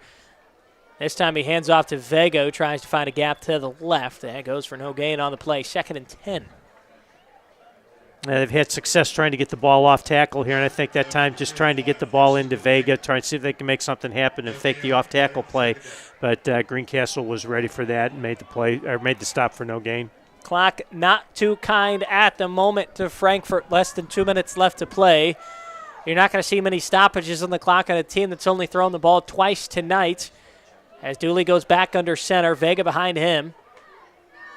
And this goes for no play, as I believe that was Barkley who tried to get something from the edge, running left to right, and gets taken down. 3rd and about 11 yards coming up next. And I think we've got a timeout until then, as Justin Kenzie wants to stop the clock and maybe figure something out here. 3rd and long, Dale. It's a team that has not scored any points on the season thus far. Down by 35 tonight, 1:22 left to play in the first half. I would assume this is 4-down territory at this point. What do you expect the play calling to stay the same given the situation with the clock here? Or, I mean, they did just complete their first pass on the season. Do you think Kinsey maybe wants to get a little bit more aggressive and try something through the air again? You know, I think you don't want to have to feel like you have to get 12 yards here in one play if I'm Frankfurt, because I want to control the clock. I want to keep the clock running. I really don't want Greencastle back out on the field on their offense for the rest of this half if I can avoid it. So I'm thinking I'm running the ball in this situation. I think one of those off-tackle runs they've had some success with, getting one of those big linemen out in front of the running back, I think could go a long ways here in trying to get some positive yards here, maybe even get a big play on first down. You know, you got to think that Greencastle's looking for it because obviously they've stacked the line of scrimmage, but I'm thinking you want to try and run the ball here. And they're going to try and throw it. Here's Dooley, even one deep, and it goes over the head of his tight end. Sorrells was in coverage there, the linebacker who was tracking with Josh Taylor. So 4th and long coming up. Yeah, I think Kiefer Dooley needed to keep running on that corner route. It looked like he stopped. It actually really wasn't a bad throw. I think the anticipation was that the receiver was going to keep running. He was open and just weren't able to complete it. And so now I think they're almost forced in this situation right here to throw the ball again. And it's likely going to be the move. 4th and long. Got to pick up the first down. Dooley rolls out of the pocket. Pressured. Loses the ball. And it is another fumble recovery for the Hot Dogs, as Nash Dobbs broke into the backfield, forced the fumble, and picked it up as well. A heads-up play from the linebacker. You know, you like to see those. You like to see that strip sack when you're rushing the passer, and Dobbs was perfect. Got free, rushed the passer, was wide open, and was able to strip the ball and then recover the fumble. Great play by Nash Dobbs. And now, you know, we're going to see Greencastle in their hurry-up offense right here. I'm assuming that they're going to try and put another score on the board here before the half's over. 1 minute, 12 seconds left to play. You got the 2-minute drill. How about the 72-second drill, as Stevens has been familiar with a shotgun tonight, as I imagine he has been throughout most of his high school career. Will drop and heave deep into double coverage. It's tipped. Long nearly got a second chance at it. It's a little shaken up after the play as well. Clock will stop. Just 7 seconds ran off, as that is another incompletion on the night for Stevens as he went aggressive on 1st and 10 late in the first half. Well, of course, they're trying to go their speedster long, and I think, you know, Frankfurt's done a pretty good job of double covering him most of the time. I know he got away early in the game, but through double coverage, that probably wasn't a very good choice on the throw. Stevens dropping back again. This time it's a screened along. They'll try to get him in space as he gets across the first down marker, past the 50, and still going as he puts on the moves and the speed. And just inside the 45 and into Frankfurt territory. And that's the one thing Greencastle does so well, is their screen game to their wide receivers has been very productive for them. all season. And right there, another big play to Long on the tunnel screen. Now the clock begins to move. 45 seconds left to play in the half. Greencastle trying to get one more touchdown. Stevens with a heave and a catch and a run and a score in just a handful of plays with 34 seconds left on the clock. Caden Blodgett with his third touchdown on the night, and it is 6 touchdown passes for Cole Stevens on the evening. He's up to 9 on the season as he has aired it out accurately tonight. Yeah, that's again running that post route by Blodgett. The slot receiver on the other side of the field ran a corner route and got the middle of the field wide open on the post, and Blodgett was able to just take it in easily for the touchdown. So it is another tough week for the Frankfort defense. And for Greencastle, this is a team, they lost their first 2 games. As David Stevens is hoping Frankfort would be a chance for them to get things right. And it looks like they've been able to circle the wagons in between this week and last. And 42-0 is your score, as another extra point is good from Mylan Tucker, as he remains perfect from that spot this evening. And 34 seconds left to play here in the half. Dale, Frankfort probably going to run a couple plays or maybe knee this one out, try to reorganize things in the halftime locker room. Yeah, get back in. I mean, we knew that Greencastle could be very explosive on offense, and they hadn't been getting the ball in the end zone the last couple of weeks, but that's obviously changed here tonight against Frankfort. And you're right, at this point, take a knee, take your team back in the locker room, try and regroup, and get your team to come out and just focus on, can't worry about the scoreboard now. You just have to focus on doing your assignment, executing the plays that are called, and working to play just as hard as you possibly can for the next half of football coming up. So Tucker will boot it away. And this is Barkley on the return. He's got some blocking as Barkley shot up a hole and got just shy of the 40-yard line. I tell you what, the blocks that Frankfort has been laying on special teams on these kick returns, Dale, they haven't been half bad. No, they've actually done a pretty good job. And if Caden Brenner doesn't make that tackle right there, that potentially is a big play for Frankfort on the kickoff return. And as we mentioned at the top of the broadcast, special teams has been an issue, for Greencastle, and they gave up a big kickoff return last week for a touchdown. And so, that's something that they're going to have to work on, because Frankfort has had some opportunities here, haven't quite converted on it. But again, that could be something that could hurt them coming down the wire here in the rest of the season. So it's a shotgun formation for Dooley. And he will drop back, and he will heave deep downfield, and that falls incomplete. As that was not a familiar formation we've seen from the Hot Dogs thus far this season, but Justin Kinsey wanted to get a little bit aggressive here late in the half. Pretty understandable just from a game script perspective. If you're trying to work the ball downfield, one way to do that is to try and pass it downfield. And he had some time to throw in the pocket there out of the shotgun formation, Dale. Yes, he did. I mean, the rush wasn't great. And protection was good, and he was able to get the ball down the field, just couldn't quite get the completion here. But, again, as I said earlier, shotgun formation again, this time completing second pass of the night. That's once again Taylor as the big body tight end moves forward. The third and about 6 or so yards to get to that first down marker as we get a timeout called by Justin Kinsey with 15 seconds left. So, I know it's a heavy rushing attack, and I'm sure that this is not going to flip the entire game plan and everything's going to change from here, Dale, but I do think it is worth pointing out Dooley's had some time to throw out of that shotgun formation the 2 times we've seen it here, although it is a very small sample size. Well, and of course it's the end of the half, so you've got everybody back for Greencastle, and they're only rushing 3 or 4 players here. And I thought the play call sequence was very good. They tried to go with the vertical routes on the first down play, didn't complete it. They came outside for the screen, and if Caden Blodgett doesn't come out and make a great open field tackle, that play is going too, because there was nobody else around to make a play on that last little screen pass. So it's a good play calling and decent execution. It was just that Blodgett made a tackle in the open field. Back out of the shotgun once more for the third straight time. Here's Dooley. 3rd and 6. 15 seconds left in the half. Not much left here in this second quarter as Dooley just dumps one out to his tight end again. A little pitch on the edge as Davis finds some space and gets around and across the first down marker. Very creative play calling there as Kenzie signaled for another timeout. Yeah, a little hook and we used to call that the hook and ladder. You throw the little curl or stop route out there, and then you just pitch it right back to the trailing receiver.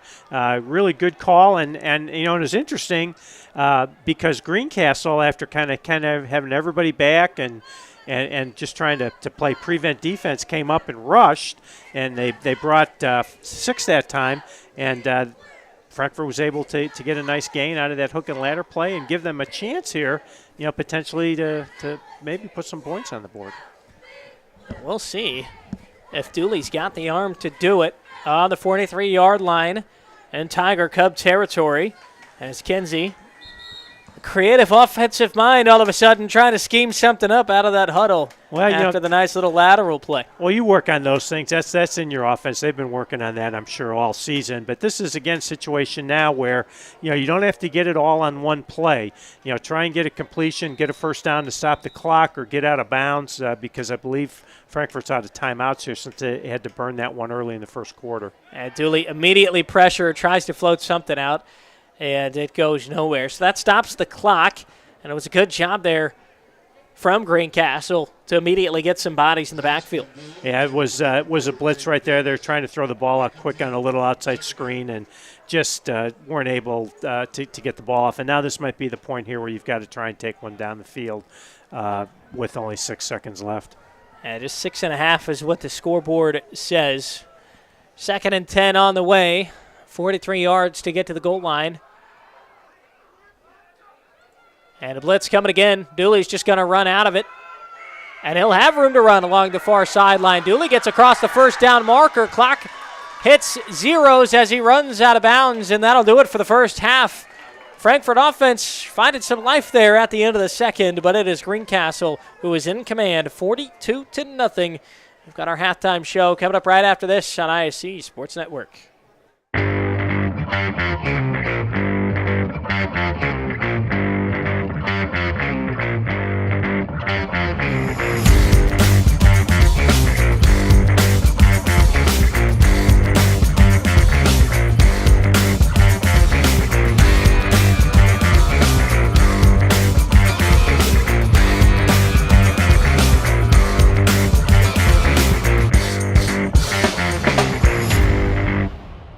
At Wampler's Disposal and Recycling, we take pride in offering waste management for commercial and residential clients. As an industry leader, Wampler's Disposal and Recycling brings the most professional and responsive collection service in the business. Since 1948, our family-owned and operated company has provided excellent service at competitive rates. We offer container rentals as well. Our longevity in the industry is a testament to our excellent service. We serve all of Clinton, Tippecanoe, Boone, Howard, and Carroll counties. For all your waste removal needs, call Wampler Services Incorporated today. You can reach us at 765-659-3721. Visit us online at wamplerservicesinc.com.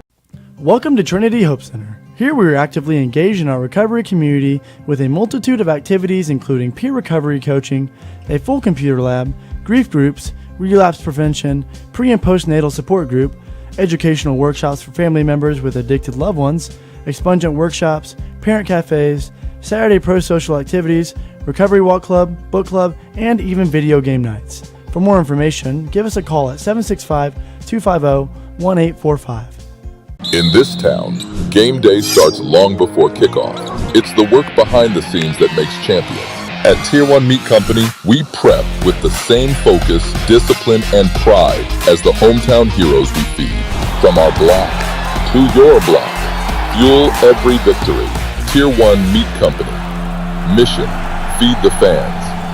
Standard, champion quality. Scan the QR code for a game day upgrade. And it's halftime here at Frankfurt High School. Harrison Silcox with you, as well as Dale Carlson. 42-0 is what the scoreboard says, with Greencastle in front of Frankfurt. A couple of teams trying to get their first win on the season. It's also first conference game out of the Monon Conference for these two teams. As Dale, I bring you in here for our thoughts on the first half. We'll start with Frankfort. We'll start with the home side. Obviously, we talked about the run-heavy attack that they bring to the table, kind of that wing T style offense where you've got a plethora of different guys who might get the rock to run with it and pick up what you can. We felt like they made some progress from the first quarter to the second. Yeah, no doubt. I mean, we saw some good runs from all of their running backs, from the quarterback. I thought that the Frankfort coaching staff did a good job. As I mentioned, I used the word complementary offense during the first half, where they started to complement some of those plays. But why? Because they were having success. They were having success off tackle, so they could then run an option play. They were having success off tackle. I know they tried to run some counter stuff in there, weren't able to do it. But I think that's things that they can build on here going into the second half and hopefully going forward for the rest of the season. And for Greencastle, one thing we knew coming into this game, this is a pass-heavy offense. They've got the quarterback to run that style of offense. They have the playmakers in the skill positions, and they've done exactly that tonight. They got 6 touchdowns in the first half.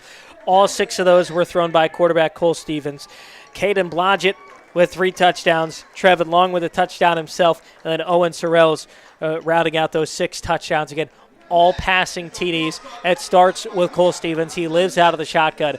They've just done an excellent job of coming out here and executing their offense tonight. They certainly have. And, the interesting thing is, for the first couple of weeks, it was Trevin Long either getting over the top, taking the top off of the defense and making some big plays, or as we saw on those tunnel screens.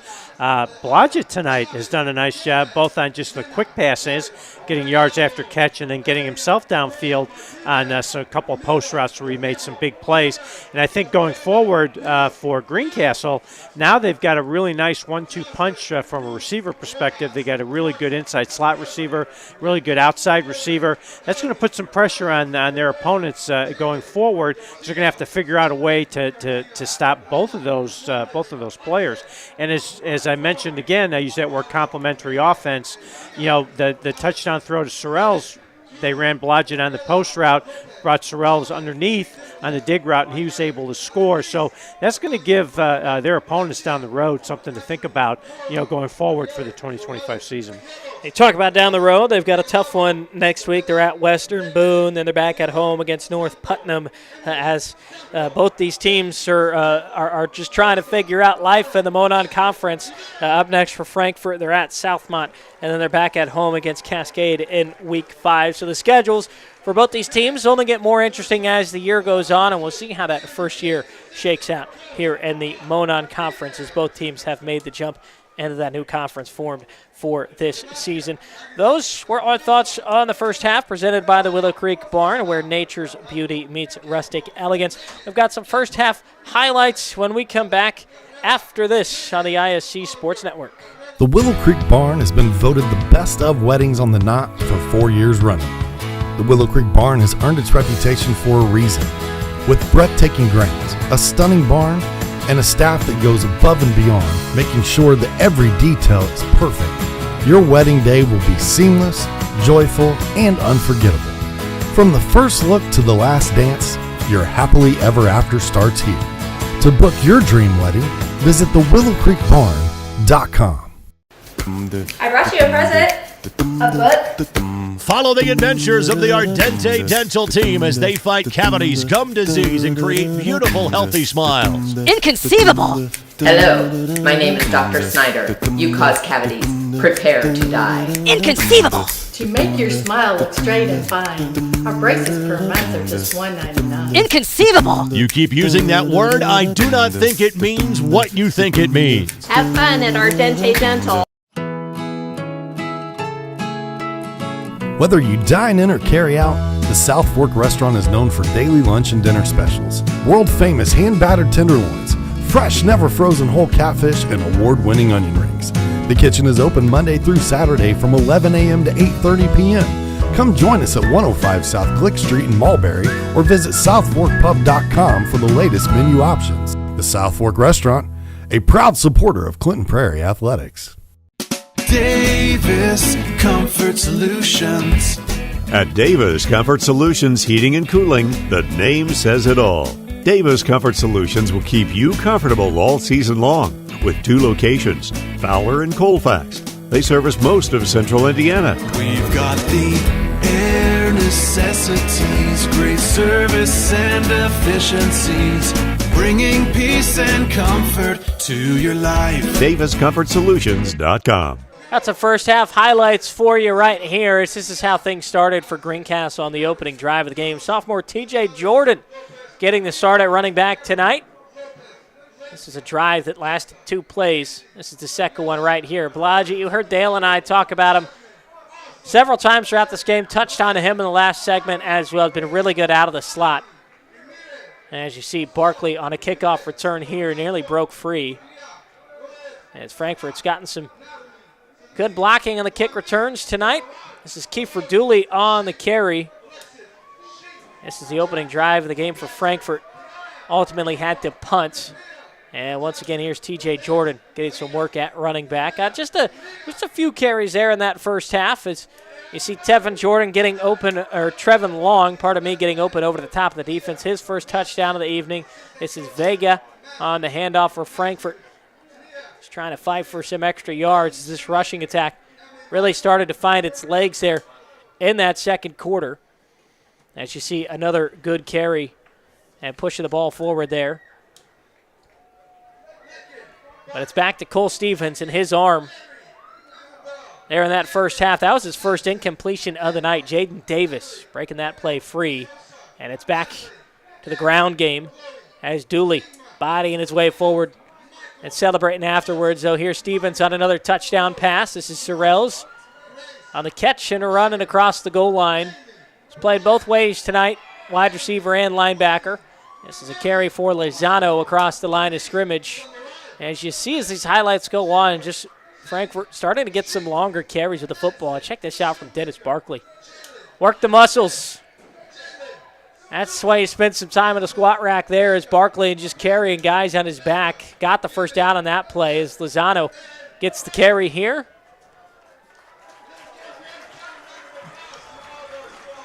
This is our first half highlights presented by Mulberry Telecommunications, the best gig in town. This is the first completion on the season. Tight end Josh Taylor with the sure hands there. This is Barkley, was shaken up earlier in the first half, but another solid carry. His second carry of the night there. That picked up a first down. Now here's Long on a little catch and run.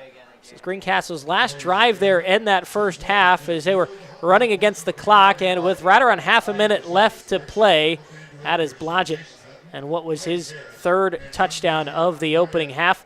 Second completion on the season. A little pitch as well as Jaden Davis picks up a first down as Frankfort got close to the red zone on that last possession of the first half, but are still looking for their first points here in 2025.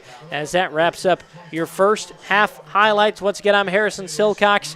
After the break, you've got to bring Dale Carlson back into the broadcast as we will talk about some adjustments that either one of these teams could make. But for now, we pause on the halftime show. 42-0. It's Greencastle in front. Frankfort Eagles 976, serving with the community since 1905. With over 900 members locally, Frankfort Eagles offers something for everyone.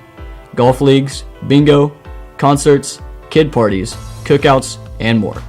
For more information on who we are and what we do, visit FOE.com or stop by Frankfort Eagles at 408 North Main Street, Frankfort, Indiana. At Day and Genda Funeral Home, we embrace change while staying true to timeless values. Our commitment to putting families first remains steadfast. With up-to-date practices and unwavering compassion, we offer the highest quality of service for your loved ones. Trust to serve your family with a classic commitment in modern times. Day and Genda Funeral Home, putting family first.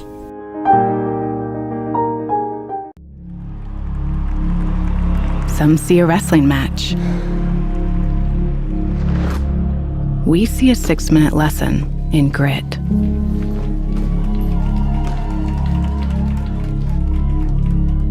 Some see a coach sending a runner home.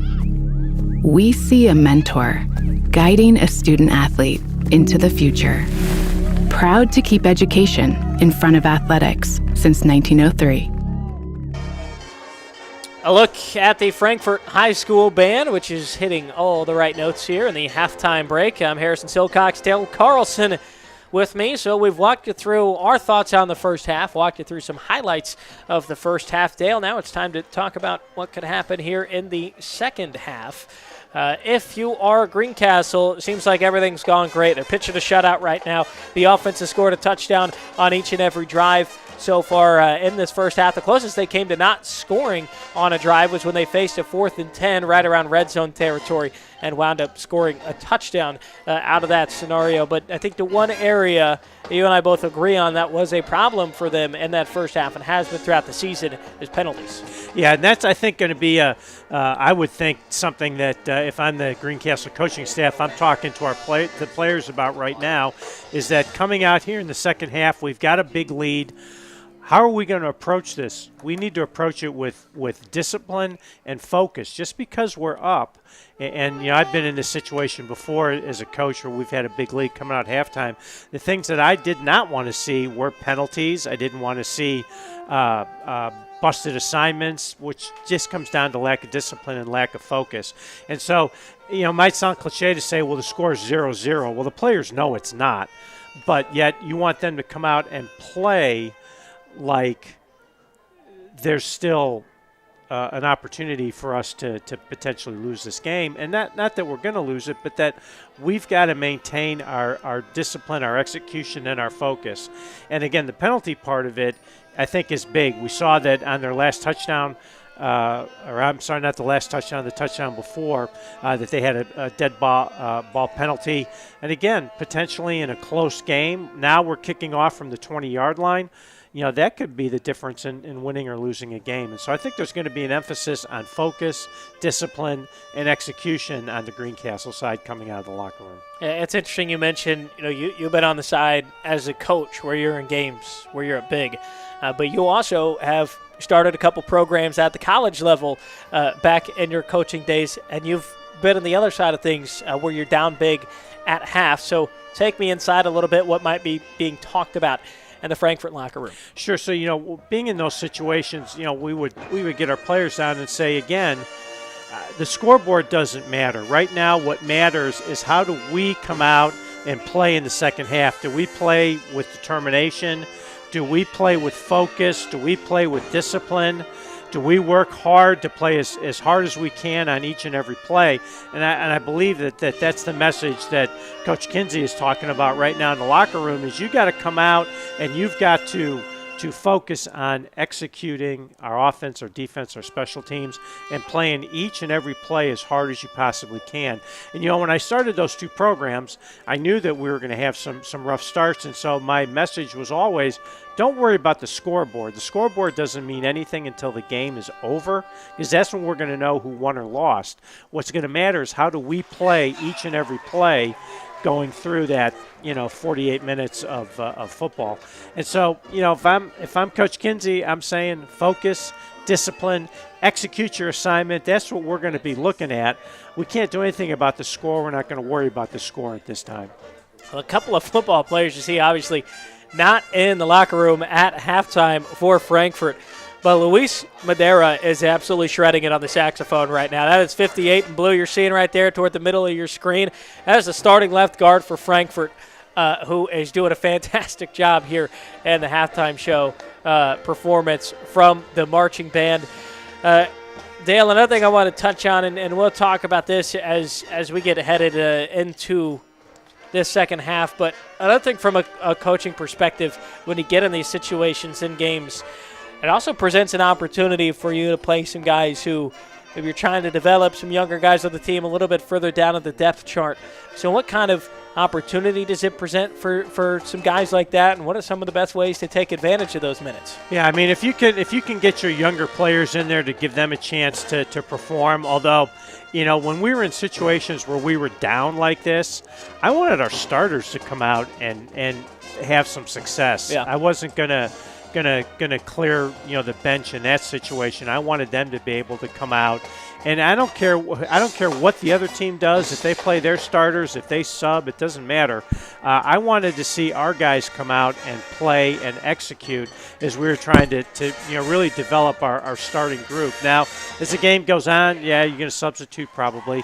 If I'm Greencastle, my thoughts always were, especially early in the season, maybe not later, but early, I wanted our team, even if we were up big, I wanted to come out of the locker room with our starters and have them play at least a series, if not two, because they've got to know how to be able to come out of the locker room, step up, and execute our offense or our defense. Because, again, we get into a tight game where we're tied or we're up 7 or we're down 3 or whatever it is. We've got to know how to come out of the locker room and start that second half, because in tight games, and again, coaching cliches, but you always hear about the middle 8, which is the last 4 minutes of the first half and the first 4 minutes of the second half. And in close games, that's usually the point when those games are going to be decided. And so you want your team to be able to play in both of those situations. So whether you're up or down, you want those guys to come out and play. Now, later, if I'm Greencastle, I'm going to get my backup quarterback in there and give him some opportunities. Of course, I'm going to do that. Now, obviously, Greencastle throws the football. You're going to let him throw?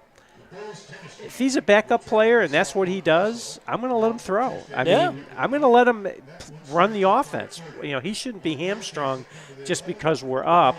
And your opponent shouldn't feel like you're trying to rub it in their nose when you've got your backup players in there trying to execute their offense and the offense and defense. So we may get some emails on that one. I don't know, but Steve Spurrier, the old ball coach, used to say, "It's not my job to stop me; it's yours." But I think when you're going to put your younger players in there, you want to give them a chance to play. And I know there's JV and those sorts of things, but that's not the same as being in a varsity contest. That's not the same as playing under the Friday night lights. Yeah, you're under the lights. You got the crowd. There's a bit more of an environment around you. It's a great experience all around. And what happens if Stevens gets hurt down the road and your backup quarterback has to come in? He needs to have that experience to have been out here on Friday night. And again, scoreboard doesn't matter. It's I was out here. I did it on a Friday night on a varsity game so that I can do that potentially down the road sometime if I get called on. All right. Well, both these teams looking for their first win on the season. That is the insights. If you're mad at him, like he's got 40 years of coaching experience. He knows what he's talking about. That is Dale Carlson.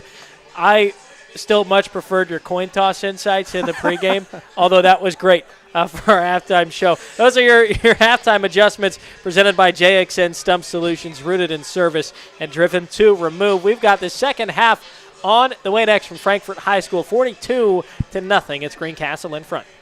We've all heard the question, if a tree falls in a forest, does it make a sound? Honestly, we're not sure either. But what we do know is that if it falls in your yard, it usually leaves behind an unsightly stump that you'll be stuck mowing around. At JXN Stump Solutions, we'll get rid of that stump for good, and here's the best part. We offer free estimates, so you'll know the cost before the work begins. We deliver quality work from a professional, locally owned company with a commitment to leaving your property cleaner, safer, and stump-free. Contact us today at 242-9523. At JXN Stump Solutions, we're rooted in service and driven to remove. Bleachers on both sides. We played at Angola High School the first year, Fremont High School the next 3, and finally...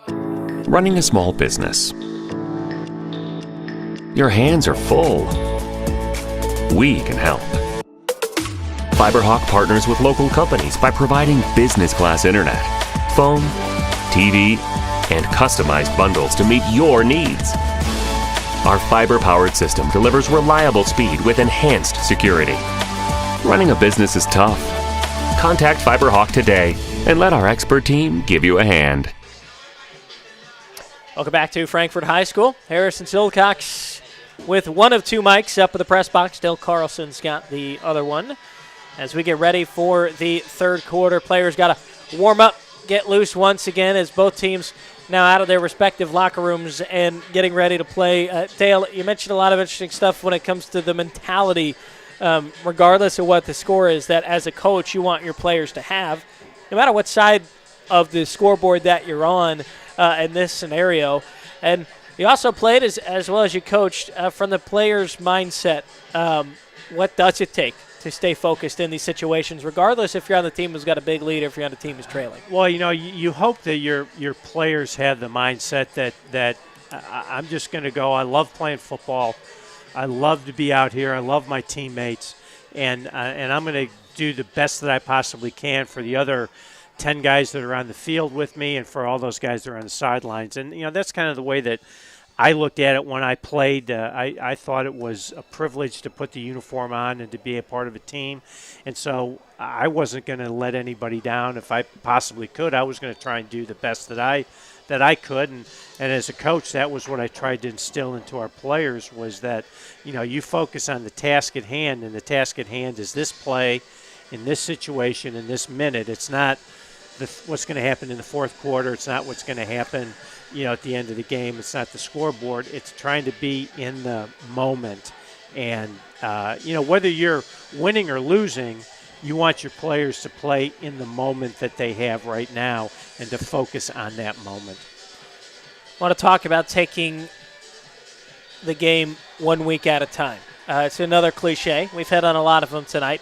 But if you're Greencastle, that's kind of what they've done up to this point in the season. I kind of want to focus on their defense as well as this part of the conversation. This is a team that gave up 50 points week 1, 65 points week 2, and their defense, without a starting linebacker so far tonight, has performed pretty well, not allowing a touchdown thus far. And so, those are those things that you want to go and build on as you go forward. The fact that we gave up a lot of points, we gave up some big plays.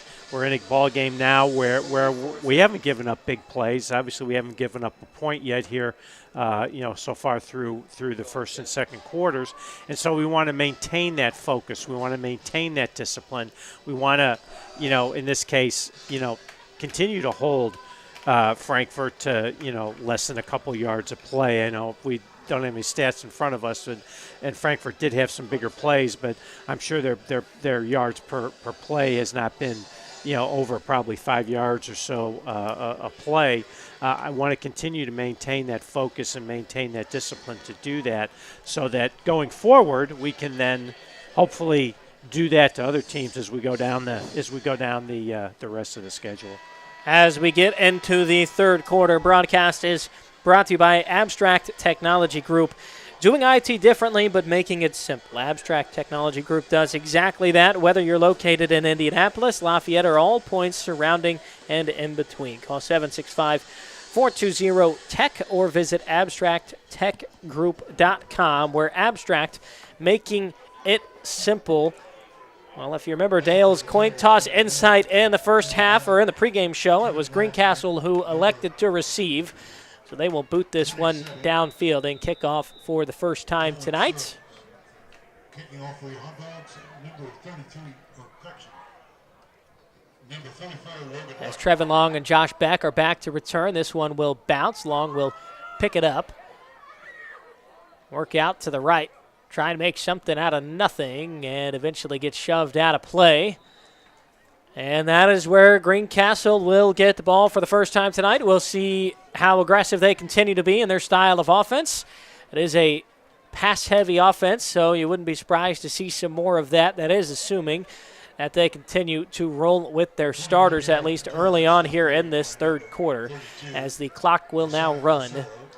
Already over half a minute gone by here in the third, with the ball at the 25-yard line in Greencastle territory. Yeah, it looks like we're trotting the starters out here for Greencastle to start the second half. And again, as I mentioned at halftime, we've got to know how to come out and start the third quarter here, and so you get your starters in the game. Stevens will get the snap. Play's blown dead. We've got early movement on the offense, and we talked about Greencastle wanting to limit those flags. It's been a problem with him all season long. We talked about that halftime show, Dale, and right out of the gates, penalty flag tossed high in the air from the far official. Yeah, Coach Stevens over there is not going to be very happy with his offense right now. And again, that's that focus and that discipline that you talk about. That doesn't matter what the scoreboard says. It matters what you do on this play, and that's not a real good start here for Greencastle in the second half. DJ Jordan continuing to get reps at running back. He's to the left of Stevens. Catch and throw on the snap. And nice run after the catch as well, right near that first down marker. Goes tight end Nash Dobbs tumbling upfield. Yeah, just we call that a stick route, a little inside move. You've got the running back running to the flat on the shoot route. You've got the stick route by the tight end, and then the vertical route on the outside. So it's a nice pitch and catch for a first down. So don't sweat the penalty as the passing game for the Tiger Cubs makes up for it in one play. 1st and 10 as it is the running back on the catch as Jordan pushes forward right around that 40-yard line. And that stick combination, right there, it shows you how tough that is to defend. They hit the hitch or the little stick route on the first down play. This time, Frankfort did a good job. Had 2 receivers on the tight end, but there was nobody on the back and the flat on the shoot route, and a nice gain on first down. Hot Dogs bring 4 as Stevens slings this one to the outside, finding his slot man once again as Blodgett works upfield before he is eventually brought down. So another pickup and another first down on the drive. Yeah, had a little pressure coming off the edge, and the safety covering Blodgett was way back, and we call it 2 high safeties. There's nobody underneath. Again, that's an easy throw for Stevens and an easy yards after catch for Blodgett for a first down. Quincy Allen in there on the tackle for the Hot Dogs. Stevens, one little step, drop back, shuffle pass. We've seen this before as Jordan finds some space. Still running to the near side, inside the 35, close to the 30. Flag thrown late on the play as Jordan gets up and to his legs, and we'll see who this goes against. Yeah, I quite see what the flag was for. Maybe we can see it here on the replay. I think it's a block in the back. And if that is the case, it's another penalty against Greencastle. I believe we've only seen one flag thrown against Frankfort tonight, if my math in my head is correct, Dale. A lot more that have gone against the Tiger Cubs, and we've talked about it several times now. If there's one area where you kind of want to criticize this team that has had a fantastic game so far, it has been the penalty department. Yeah, no doubt. And as we alluded to before, they've had a lot of penalties already this year, and that can really come up and hurt you in close games or if you get into the postseason. So 1st and 8. Receivers stacked on either side of Stevens on the edge. And he'll quickly throw it out to the far side as Sorrells gets across the first down marker and right around the 35-yard line. So despite those penalties, it hasn't hurt them too bad tonight. Greencastle's just been able to make up the yardage one play after. And that's and while they go out and they're executing those plays, though, you still just don't want to see those penalties. Quick snap as Blodgett catches this one near side, and look at the speed up the sideline, staying in bounds. Blodgett's got 4 on the night, but a flag down once again, and a Frankfort player still on the turf as well. Quincy Allen a little bit slow to get up. And this may be coming back once again. It would have been a 7th touchdown pass for Stevens. The officials are having their conversation. That's another block in the back here. That's 2 times on these little quick screens that they've had. Greencastle's had big plays, but had them both called back because of blocks in the back. And it's Trevin Long who was called for it. And that looked like, too, that he took out 2 players with that block in the back, and somebody got hurt. So you just hate to see that happen, especially with an illegal block.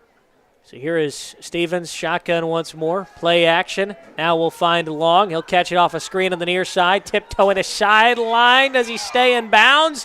He does as Long races across the goal line for yet another touchdown on the night. His 3rd, and that is 7 touchdown passes for Cole Stevens. Really good play design. You saw that Greencastle pulled a bit. The left guard and the left tackle faked a little counter play coming back, got all the flow of the defense jumping on the counter play, and then they threw the tunnel screen back outside to Long, and he was just right down the sideline. He can run so well. He's so fast, and we're able to get down the field and score. And again, from a standpoint, they got down the field, they scored, but the penalties, in a close game, in a tight game, in a much different game. Scenario when you talk about an opponent who's going to be playing you closer. And you have to imagine David Stevens will be talking about that with this team as another PAT is good. So make it 49 points on the board, and we will take a break. We come back with 5.5 and ticking here in the third. At Laser Edge Turf and Excavation, we take pride in keeping your property looking its best and your projects moving forward. From expert commercial and residential mowing to lawn fertilization that keeps your grass healthy year-round, we've got your yard covered. Need more than lawn care? We also specialize in directional boring, trenching, and full excavation work. Whether it's maintaining your curb appeal or tackling big jobs underground, trust Laser Edge and Excavation to get the job done right. Let us tackle your next project. Give us a call at 670-2286. Our broadcast this evening brought to you by JXN Stump Solutions. Tired of unsightly tree stumps ruining your yard? Let us take care of it. We've got the equipment and experience to get the job done right. We offer 3 tiers of service that will rejuvenate your yard, all at competitive budget-friendly rates. Call 765-242-9523 today for a free estimate. As the stoppage in play helps me get the rest of this in. JXN Stump Solutions, rooted in service, driven to remove. Dale, what happened there? Got another penalty. It looks like we're going to have, I think, an offside call. And that's the second time. If that goes against no, maybe the ball might not have been signaled in for play yet, and Greencastle went to kick it. So just that they were just ready to get going. They wanted to go. No penalty there. We take it back. They're just excited to play some football. So we've got the kickoff once again. It is Tucker kicking it away. As Barkley lets this one wisely go out the end zone. I thought for a second he was going to pick that one up. I think my heart skipped a beat. That would not have been a good decision to try and pick that one up. Let it go in the end zone, take the touchback, and let's see if we can make something happen. So now, I of course I was wrong at the end of the second quarter when Coach Kinsey decided to throw the football, but I'm assuming that he's going to try and run his offense here and just get better at running the basic offense, the basic plays. You'd imagine that was just kind of born out of situation late in that second quarter, just trying to work it down the field. Because, that definitely an outlier when you got your quarterback who's been under center all game out of the shotgun formation, but who knows what we may see. And it looks like it's back to that wing run heavy. 3 guys in the backfield. You got Dooley under center as he gives this one off to Vega, crossing the line of scrimmage and bowling his way forward. That's Lozano. It just ran that little G play, get the big offensive lineman out there in front trying to lead the way. And that was the most successful play, really, but besides a couple of the throws, but that is a consistent part of their offense. And so, just keep working on it. Let's try and keep it, get better with it, work the complementary plays off of it, and see if we can get some yards and hopefully get the ball down the field and get a score here before this game's over. And just being up here in the booth, Dale, you can see the challenges that this kind of offense can pose for defenses, because from the press boxes, you get a huge tackle for a loss there, as I believe that was Mason Pickett back there making the play, Alex Grove. But it's hard to keep track of the ball when you've got 4 different players, really, who could come away with it after the snap. You could have the quarterback who'd keep it. You've got 3 different guys who we can hand off to in the backfield, or sometimes they're sending guys in motion.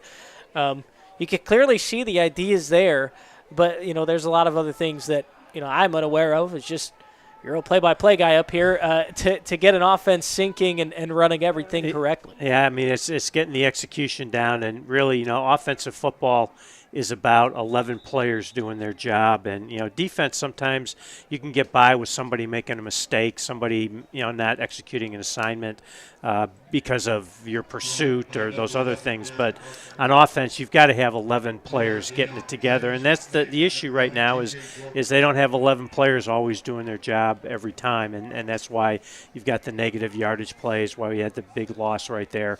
And that's just part of the growing process. That's part of the learning process, is they're learning this offense and trying to develop the players to move the football program forward. Well, on 4th down, we will see Darren Barkley out there to punt the ball away, as Frankfort gets the rest of their players, making sure they've got all 11 on the field for this snap. 2 players back to potentially return this one, as Barkley, at running style punt, will shank this one out of play. So good field position Coming up here for Greencastle, and while we have a break in the action, tonight's game is brought to you by the Frankfort Eagles Post 976, serving our community since 1905 with over 900 members locally. The Frankfort Eagles offers something for everyone. For more information on who they are and what they do, please visit FOE.com or stop by 408 North Main Street in Frankfort. With 1:10, we do have a running clock, given the situation with the scoreboard. Here comes Greencastle's offense with the starters still out on the field. Dale, it's Cole Stevens, 7 touchdown passes on the night. We'll see if he can add to that here on this drive. Quickly rolling out to his right this time around. Plenty of time to throw. Tries to float one nicely to the end zone. Nearly intercepted, and it falls incomplete, as Stevens was picked off last week in the matchup against South Putnam. Yeah, I think Stevens got a little greedy right there, trying to throw the ball into double coverage when he had a receiver that was open in the flat. And again, from a coaching perspective, we're up big. Execute the offense. You don't have to hit a home run. You don't have to get the ball deep and get another touchdown. We got a receiver in the flat throwing the football. I'm sure that's something that'll get brought up when they look at the game video tomorrow with the coaching staff. Jaden Davis, by the way, making the nice play in coverage there for Frankfort as Stevens airs it out again. He's got Long in the end zone, and that time Long hauls it in. He's now got 4 touchdowns on the night. Unless this one may or may not be coming back. You heard some whistles after the play. We've got a flag down back at the 45-yard line, and we will talk about that when we start the fourth quarter, unless we're going to get one more play off. I don't want to send us to break and have you miss some of the action for those of you tuning in. So the horn sounded for the end of the third. The touchdown has been wiped off for Trevin Long. I believe this is going to be a call that goes against Greencastle, as both teams are making their way to the sideline, and we're going to call that end of the third. I want to say we had a holding call there against the Greencastle offensive lineman. I didn't see who that was, but that's going to wipe that touchdown off the board.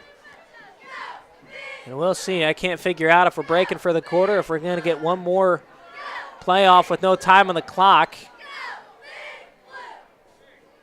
Yeah, we're going to break. We're going to break. I think they're sending the teams back to sideline. And it looks like they're switching sides as well. So after all that's been sorted out, no touchdown, 49-0, Greencastle up. We've got the fourth quarter next.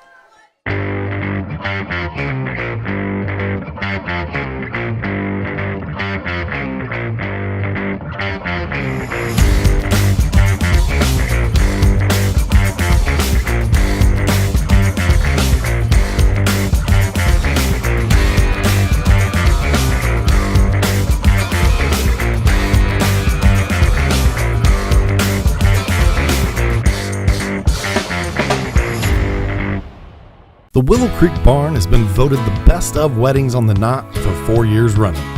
The Willow Creek Barn has earned its reputation for a reason. With breathtaking grounds, a stunning barn, and a staff that goes above and beyond, making sure that every detail is perfect, your wedding day will be seamless, joyful, and unforgettable. From the first look to the last dance, your happily ever after starts here. To book your dream wedding, visit thewillowcreekbarn.com. Backups in the game now for Greencastle. Dalton Moel, the sophomore, 6'2", 160-pound quarterback, is in there. As this play blown up immediately by Frankfort as they get some bodies in the backfield to make a big stop and bring up a third and very long for Greencastle. Yeah, Jaden Boggs did a nice job getting penetration on the handoff there. As Greencastle tried to run the football to make some yards. And I think, this is the point now. We've got the subs in, and, want them to play football and want them to run our offense. But and I know I said it at the halftime show, you want to let your subs run the offense, but you also have to think about where you are right now, up 49-0. Maybe not taking shots down to the end zone. So Moel's only thrown 3 times on the season. We'll see if he does that. Now flag up in the air before this snap is off. And so if I'm over Greencastle over, I think we're going to have a delay of game call right here. If I'm the Greencastle coaching staff, I want to give my backup quarterback a chance to run the offense and throw the football a little bit. But as we've seen, a lot of things that Greencastle does are short passes, and those are probably the types of throws I want to let him make. Is little short hitch routes, those sorts of things. Not necessarily trying to take the top off and get a touchdown on a big play. So after the penalty, third and even longer, about 20 yards to get to the first down marker, as Moel will just pitch this out to his running back. And that play once again going absolutely nowhere. And once again, Jaden Boggs finding his way into the backfield for the stop. And those are things that you can build on if you're Frankfurt. And again, it doesn't matter if it's the backups out there, if it's the starters, it doesn't matter. You're executing your defense, you're making tackles for loss, you're setting up negative plays, and those are the things that you want to do in this situation. Caden Brenner who is getting snaps in at running back at this stage of the game. And they're going to try and go for it here in 4th and 23. As we get a pooch punt style thing coming out of the shotgun from Moel here. He's going to drop back, try and throw one, immediately pressured. Boggs, one of the players in the backfield. Moel trying to sprint out of it. A flag is down as Moel's got some room to work with. Can he get to the first down marker? As the backup quarterback running for his life there here in the 4th quarter, but with some laundry well back behind the line of scrimmage. We'll see what happens here. Probably a holding call. Assume Frankfurt's going to decline the penalty. The referee was looking over at Coach Kinsey, I thought, to see what he wanted to do. And since they were short, it should be Frankfurt's ball. Yeah, it's going to be Frankfurt's ball, first down. Logan Light was in absolute hot pursuit of the quarterback on that last play. I was not sure if Moel was going to be able to outrun him or not. But jogging out of the field is the Frankfurt offense. I do want to mention Day and Genda Funeral Home. Tonight's game is brought to you by Day and Genda Funeral Home with locations in Frankfurt, Flora, Mulberry, and Rossville. The compassionate and experienced staff at Day and Genda Funeral Home are dedicated to providing a loving and genuine environment for you to honor your loved one. For more information on our services and community involvement, please visit dayandgenda.com. Day and Genda Funeral Homes, where we put family first. So the clock continues to run. Frankfurt offense still looking for its first points on the season. Going to fall to 0-3 after tonight's game wraps up as they begin conference play here in the Monon. As Dooley will hand it off. I believe that's Lozano turning the legs. Yeah, really good, nice run. We've seen Lozano, it didn't matter who it was against, the starters, the backups. He does a really nice job of keeping his feet going, lowering his shoulder, trying to run through arm tackles. That's a good, hard run by Lozano. Those, again, are the things that Coach Kinsey wants to see out of his running backs. Yeah, sets up a nice second and short here for this offense.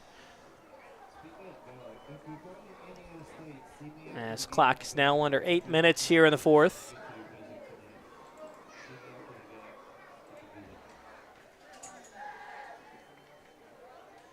So Dooley under center once more. Just one player in the backfield. Or pardon me, that's not Dooley this time around. They are bringing in some new players. Is Frankfurt on offense. Josh Taylor is who gave the handoff back there, as Frankfurt does indeed pick up the first down, as you've got Justin Kinsey working deeper into the depth charts. A really good push up front by the Frankfurt offensive line. And again, those are things that if they can get the ball down, get a score here before this game is over, I think would do so much just for their mental state of the program and knowing that, we can run the offense, we can put some points on the board. And ball's down on the turf. It's another fumble. Can't quite see who came up with it. Second down on the way. Frankfurt was able to jump back on top of it as Taylor just had some trouble handling, or that's actually Maddox Thomas who had trouble handling the snap. Yeah, I think they're trying to run the counter play, and I don't know if the ball got put on somebody's hip or got hit by one of the linemen, but just a little poor ball handling in there by the Hot Dogs.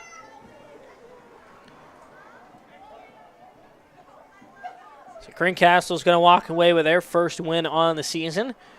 Team that started last year 2-6 made it all the way to the sectional final. before eventually losing. As this play quickly bottled up in the backfield, maybe 1 yard picked up. Third down on the way now for the Hot Dogs. Yeah, I think we're getting a little confused here on which way. It looked like the play was supposed to go left. And unfortunately, the quarterback turned to the right and ended up kind of being right in the hands of a Greencastle defender. I think Greencastle's season last year is just kind of a nice reminder that there's always room to grow as a team. There's always room to improve. And anything is possible as well. You know, it's not a lot of people would imagine as we get a big play here. Hold on now. Hot Dogs trying to break one loose. They pick up the first down. Jackson Roby finding some room on the near edge. Yeah, again, good. Just a good positive play for Frankfort, getting positive yards, getting themselves down in position that they could score. But to your point, I think that's one of the great things, and people might say, well, you know, in Indiana, every school gets in the playoffs. What does it mean? Well, it means that, you know, everybody's got a shot. Greencastle's 2-6. They have a shot. They almost, you know, they went to the sectional championship or they got to the sectional final. They played Linton very close and a lot better than when they played them in the regular season. Linton wound up being the runner-up in their class in the state championship last year. As the Hot Dogs, how close to the goal line can you possibly get as Maddox Thomas coming in here and getting some reps at quarterback? Look at him putting the shoulder down. And again, just there's a young player who's hungry and wants to make a play, so he's going to put his shoulder down, run through an arm tackle, and try and get that first touchdown. So again, that's that effort you want to see out of your team. Doesn't matter that you're down; you just want to see your players playing hard, and it's great to see a sophomore quarterback just going in there and running through people. Here we go, first and goal. Thomas under center. Scott Roby behind him at running back. Quarterback sneak. And that looks to be a Hot Dog touchdown, and it is. The first one of the season comes from Maddox Thomas.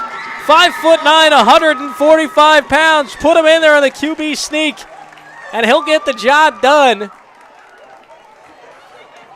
And, you know, you just listen to the crowd, and I think, you know, the people that are here watching, they love it. They know that there's a score. First one of the season. I mean, you know, who knows what this could do going forward for Frankfort, that maybe they've found that intensity, that desire, and then they can really build on this as they not only go into next week but go through the rest of the season. And give credit to Jackson Roby as well, as the Hot Dogs are going to try to go for two here. And it is a handoff to Roby, who bodies his way in for a successful two-point conversion. Makes it 49-8. You got the home fans fired up again. They don't care about the score. Look at this offense moving the ball. It was Jackson Roby who made a big play, finding some open field on the left side earlier in that drive that really kind of ignited something, it felt like there. And you know what? The Hot Dogs got a touchdown, and we got to take a break here. 49-8. Frankfort is on the board.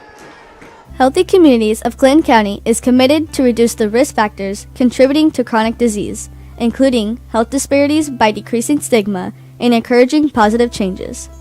HCCC is here for the community with systems of care navigators, insurance assistance, prenatal classes, mental health programs, substance use prevention, and more.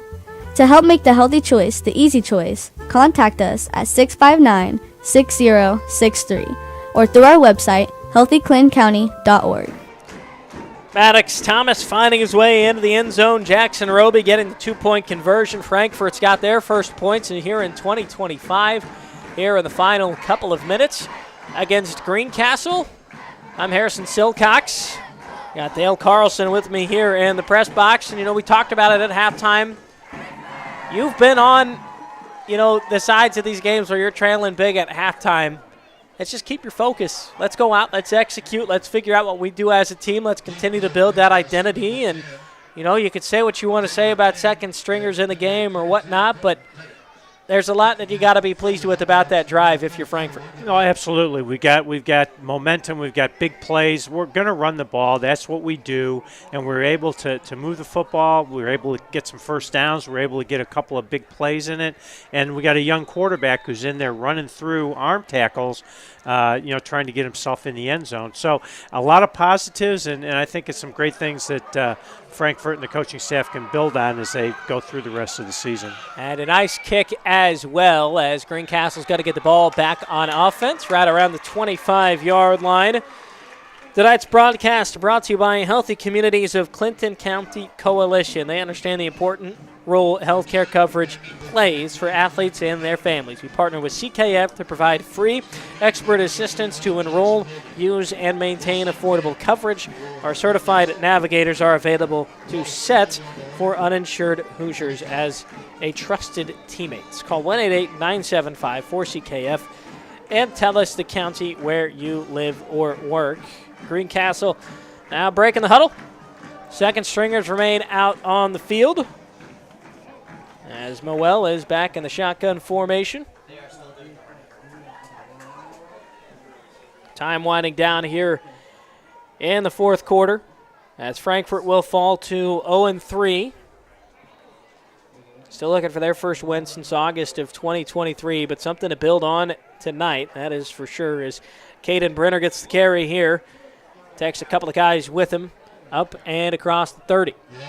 And just going back to the kickoff there, you're not substituting on your kickoff team or your kickoff return team. Those are their starters on those special teams units. And Frankfort came up big, covered the kick very well. Had three players there to make a gang tackle. And again, those are just all those things from a coach. When you're down like this, you like to see your team play with that type of heart and enthusiasm. Absolutely. 60 seconds left to play here in the fourth. Dale, I appreciate you hanging out with me up here through this game. It's been, regardless of the score, it's been a great setting for just Indiana high school football. You've got a completed pass here from Moel as he finds Quinn Pettit open upfield. Well, when it's Friday night and it's in the fall and you're out on a high school football field, I mean, that's if you're football junkies, that just love the game. It doesn't matter what the teams are doing, what the score is. You get an opportunity to be around, and you get to see these young men come out and play the game. And as much as you want, you're going to be judged by wins and losses. There's so many positive things that come out of being a part of a team, part of a football team, and the things that you learn and the life lessons that you get are things that are going to take you through your entire life. So, yeah, the score's not where Frankfort wants it to be, but in the same vent, they're getting a chance to play a great game, be with their teammates. Moel gets one last pass off. The game ends. We got a couple of flags in the air. That's all going to get sorted out, but our final score is 49-8, and some very wise words from you, Dale, there at the tail end of the game here. Before we go out to break, I want to thank the Willow Creek Barn. Attention all engaged couples, discover why the Willow Creek Barn has been voted the Knott's Best of Weddings for 4 years in a row. Nestled just outside Frankfort, Indiana, our venue offers stunning indoor and outdoor ceremony options with breathtaking photo opportunities. We provide the perfect backdrop for your dream barn wedding. To start planning your unforgettable day, visit thewillowcreekbarn.com. Also, Mulberry Telecommunications. Let us be the first to welcome you to the Fiber Hood. Mintel Fiber Optic Services offer super fast, reliable internet with gigabit speeds, streaming TV packages, and voice solutions. Sign up today at mintel.net or call 765-296-2885 for more information. Postgame show coming up next. 49-8, your final. Greencastle gets their first win on the year on the ISC Sports Network.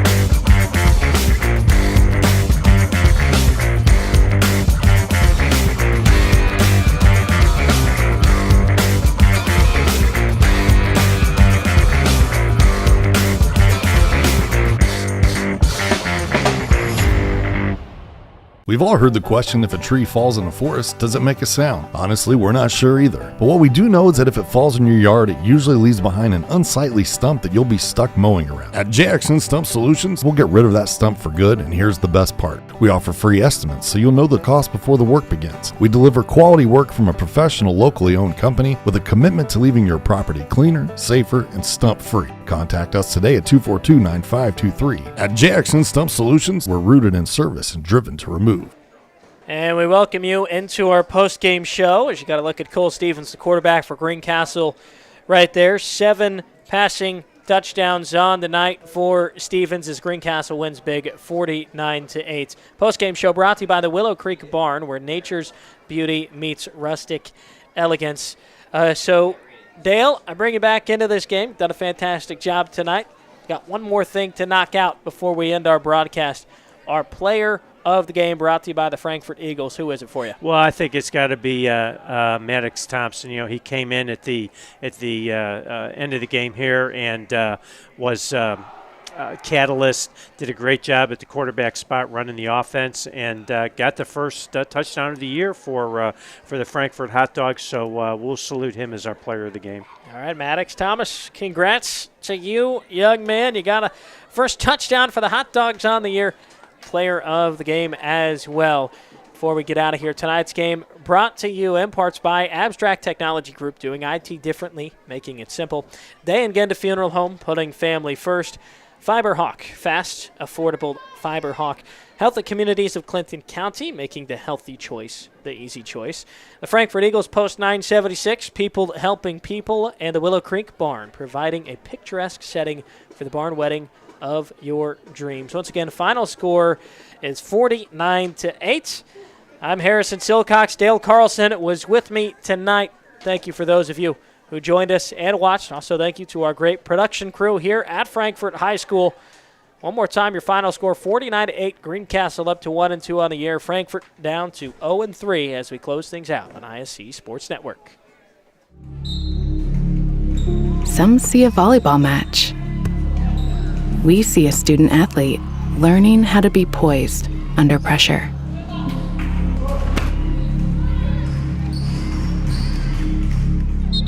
Some see a high school football stadium. We see the one place where the whole community comes together. Proud to keep education